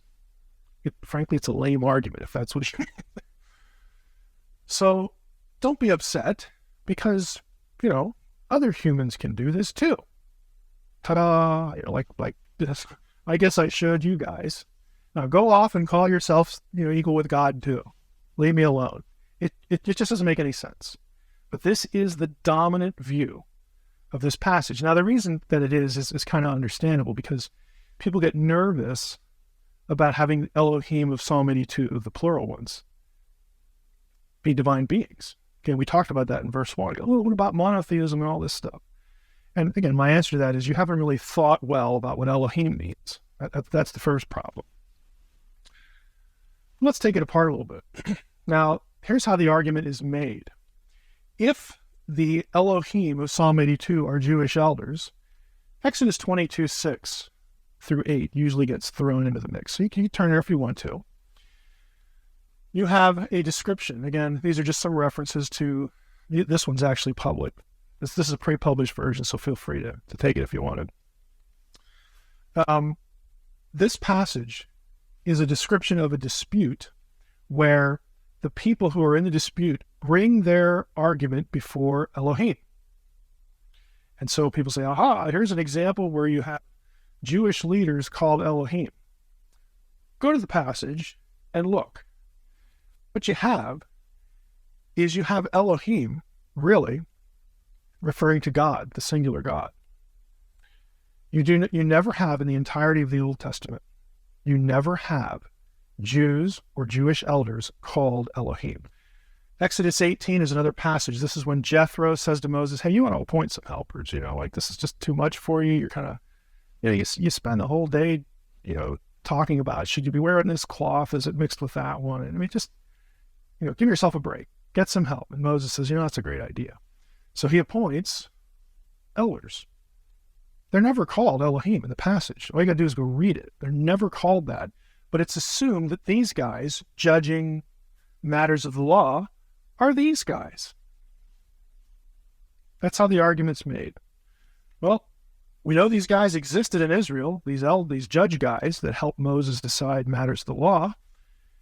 And, eventually that became the Sanhedrin, like in the New Testament, this group of people who helped with this. So the assumption is these guys must be what's referred to here in Exodus 22. After all, it's 4 chapters after Exodus 18. So, these must be the gods that Psalm 82 is talking about. Now, if I think about it, you don't need to know Hebrew for this. If you go back to Psalm 82, where's Psalm 82 and Psalm 89? Where's the council? It's in the heavens. The last time I checked, no Jewish leadership ever had meetings in the heavens. Not only that, but in Psalm 82, what is the crime that they're being accused of? The Elohim. They have judged the nations badly. Okay? At no time in the entire Old Testament are Jews ever put over in a judgeship role, a leadership role, an administrative role of all the other nations. In fact, they're forbidden from contact with the other nations. It's exactly the opposite situation. So it just doesn't make sense on a number of levels. And people have realized this, so they've gone to argument number 2. You're right, argument number 1 is kind of dumb. This one's better. Maybe it's just Jews in general that are Elohim, and we're going to latch on to this phrase, those to whom the word of God came. I'll bet that refers to the Jewish nation receiving the law at Sinai. Because Psalm 82 says, doesn't it say in your law that those to whom the word of God came? Well, wait a minute. What's actually quoted? Is there anything in a Sinai scene quoted? No, it's Psalm 82. So it's not about the law. Not only that, but if you go to Psalm 82, there's no mention of Sinai. Just read the whole, it's not a long psalm, just read the psalm. There's no mention of Sinai. And in the Sinai accounts, maybe we'll go back and look at the Sinai accounts. Guess what? Jews are never called Elohim there either. So again, it sort of sounds like it might work, but when you really think about it, it just, vaporizes. Okay, it doesn't make any sense. But you can see why, it's important. Because again, you have the problem is again this feeling of, I don't want multiple Elohim. What do I do with that? I have to make them people. Whew. That's much more comfortable. Well, it's not really a problem, but a lot of people think it is. Last resort. Jews are called my son by God. In other words, the nation is referred to as my son. And this is when Moses goes, gets his commission from God. God says, I want you to go back to Pharaoh, and this is what you tell him. Let my people go. Let my son go into the wilderness to worship me. So the nation is referred to as God's son. We understand why they're God's offspring and all that kind of stuff. This isn't a solution either, because again, it's not about Sinai. Nothing in John 10 is about Sinai. And again, the Elohim of Psalm 82 are in the heavens. So there's really no connection here. But this is still important. Jews are called my son by God. Who else in the Old Testament is called the Son of God? Anybody? It's pretty rare. This is one. There are actually two other passages, and it's the same person. This is called God. God looks at the person and says, my son. The king. Okay, the king of Israel. So now think about that. When Jesus is in this conversation with the Pharisees, and he's claiming, according to John 10:30, I and my Father are one. Then he quotes Psalm 82 and says, hey, you guys are upset, but here you go, Psalm 82:6. Why are you upset that I refer to myself as the Son of God? Is Jesus claiming to be the nation? Well, no, it's kind of odd. Is he claiming to be the king? Well, there is one verse earlier in the gospel that uses that language, but he doesn't claim that in the passage. So what could he possibly be thinking about? Why Psalm 82:6? Not corporate Israel, not the king. Who's left? Is there anybody else that's referred to as Son of God or sons of God? Yeah, Psalm 82. That's the only other place. Okay, you're going to find this. Job 1 and 2, you have sons of God. But this is the only other place where they're Elohim and sons of the Most High are connected. So what is he claiming then? He's claiming to be more than human, because the Elohim of Psalm 82 are not human. That's where he's starting the debate. Okay, I've just said I and my Father are one. You guys are torqued. Okay, let's start with something simple. Doesn't your own Bible say that there are Elohim, there are sons of God that are not human? If they know their Bible, yeah, well, it's true. Are you claiming to be more than human, Jesus? Well, weren't you paying attention 4 verses ago? God isn't human, is he? I and the Father are one. Can't you guys even think this far? It's just a starting point for it. He takes the quotation at face value, and so do I, divine beings.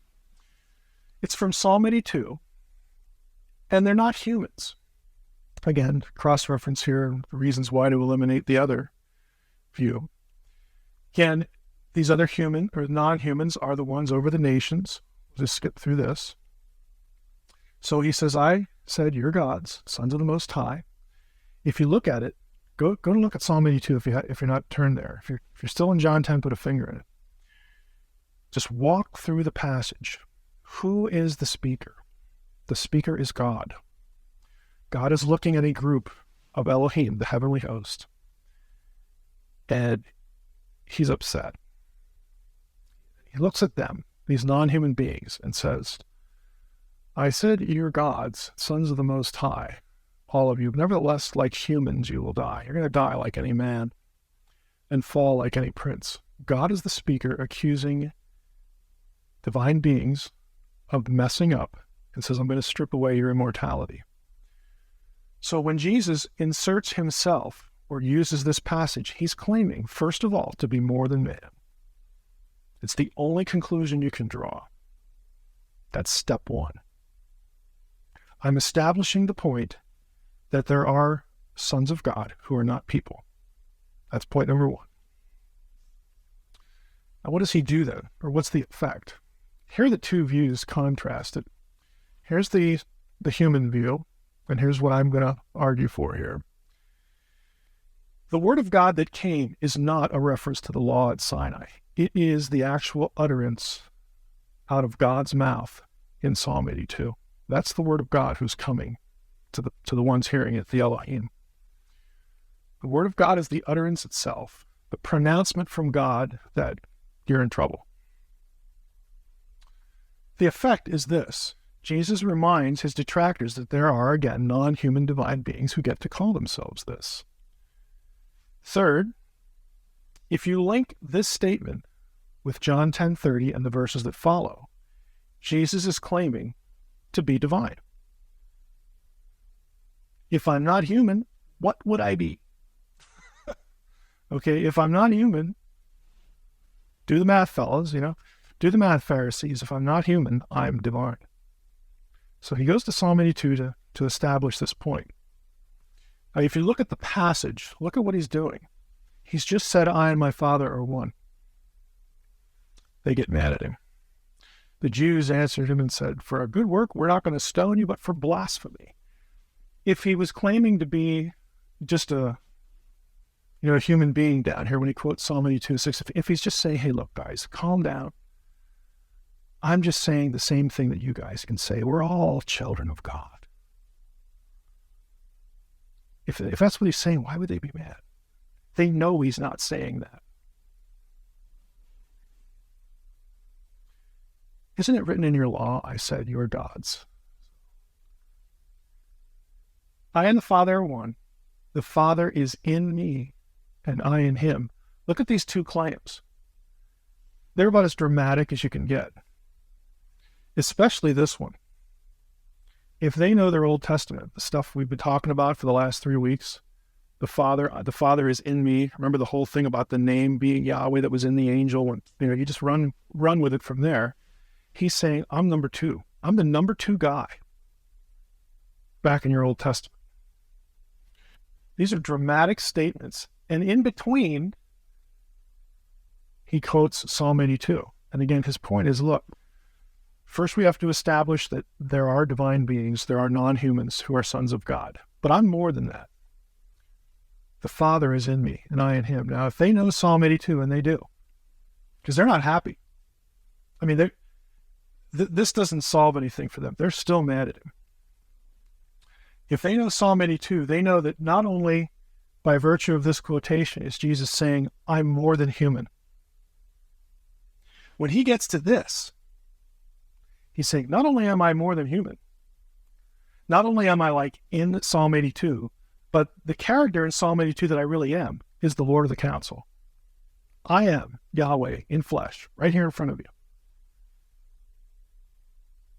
That's why he's using Psalm 82. He's establishing his divine nature, and also, when he gets down here, his authority. I'm not only more than human, I'm even more than anybody in heaven. Okay?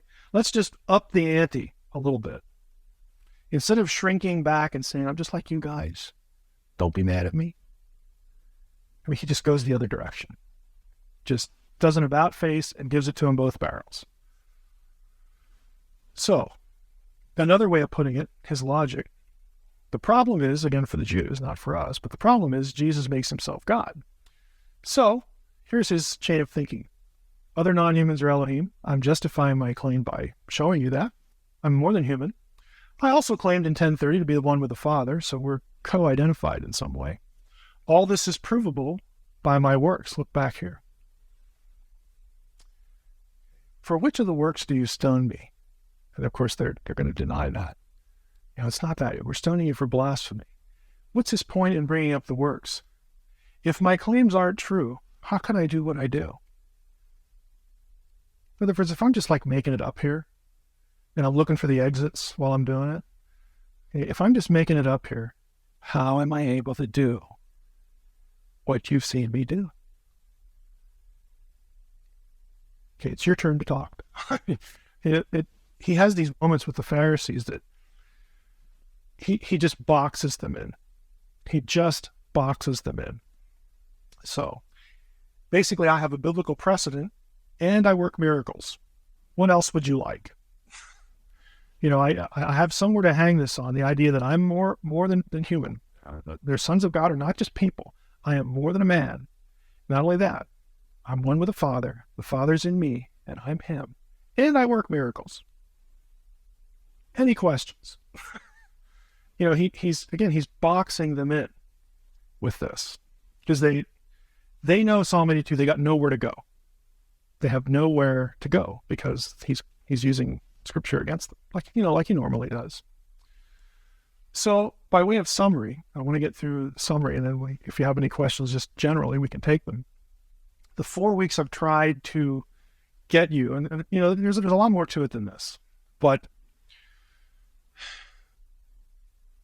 the Old Testament has, again, the categories that we think of, that we attribute to, that we associate with Christianity. Christianity is very Jewish in that respect. Okay, this is why we accept the Old Testament as well as the New. One grows out of the other. The promises are made in one and fulfilled in the other. Okay, you know all that. But I want you to get to think about the fact that some of these ideas that are so intimately associated with Christianity, they don't just come out of the blue. They don't just come out of the ether. There's something going on here that ties them to what God said and did earlier.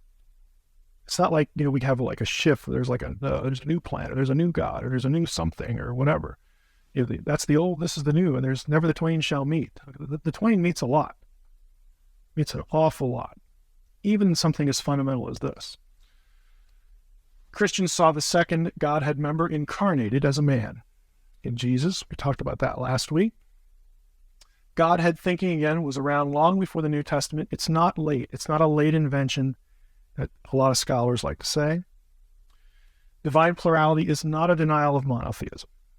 Okay, there's a reason why a Jew who loved God in the first century could be willing to be put to death rather than say Caesar is God, and then in the next breath say, I'm going to pray to Jesus,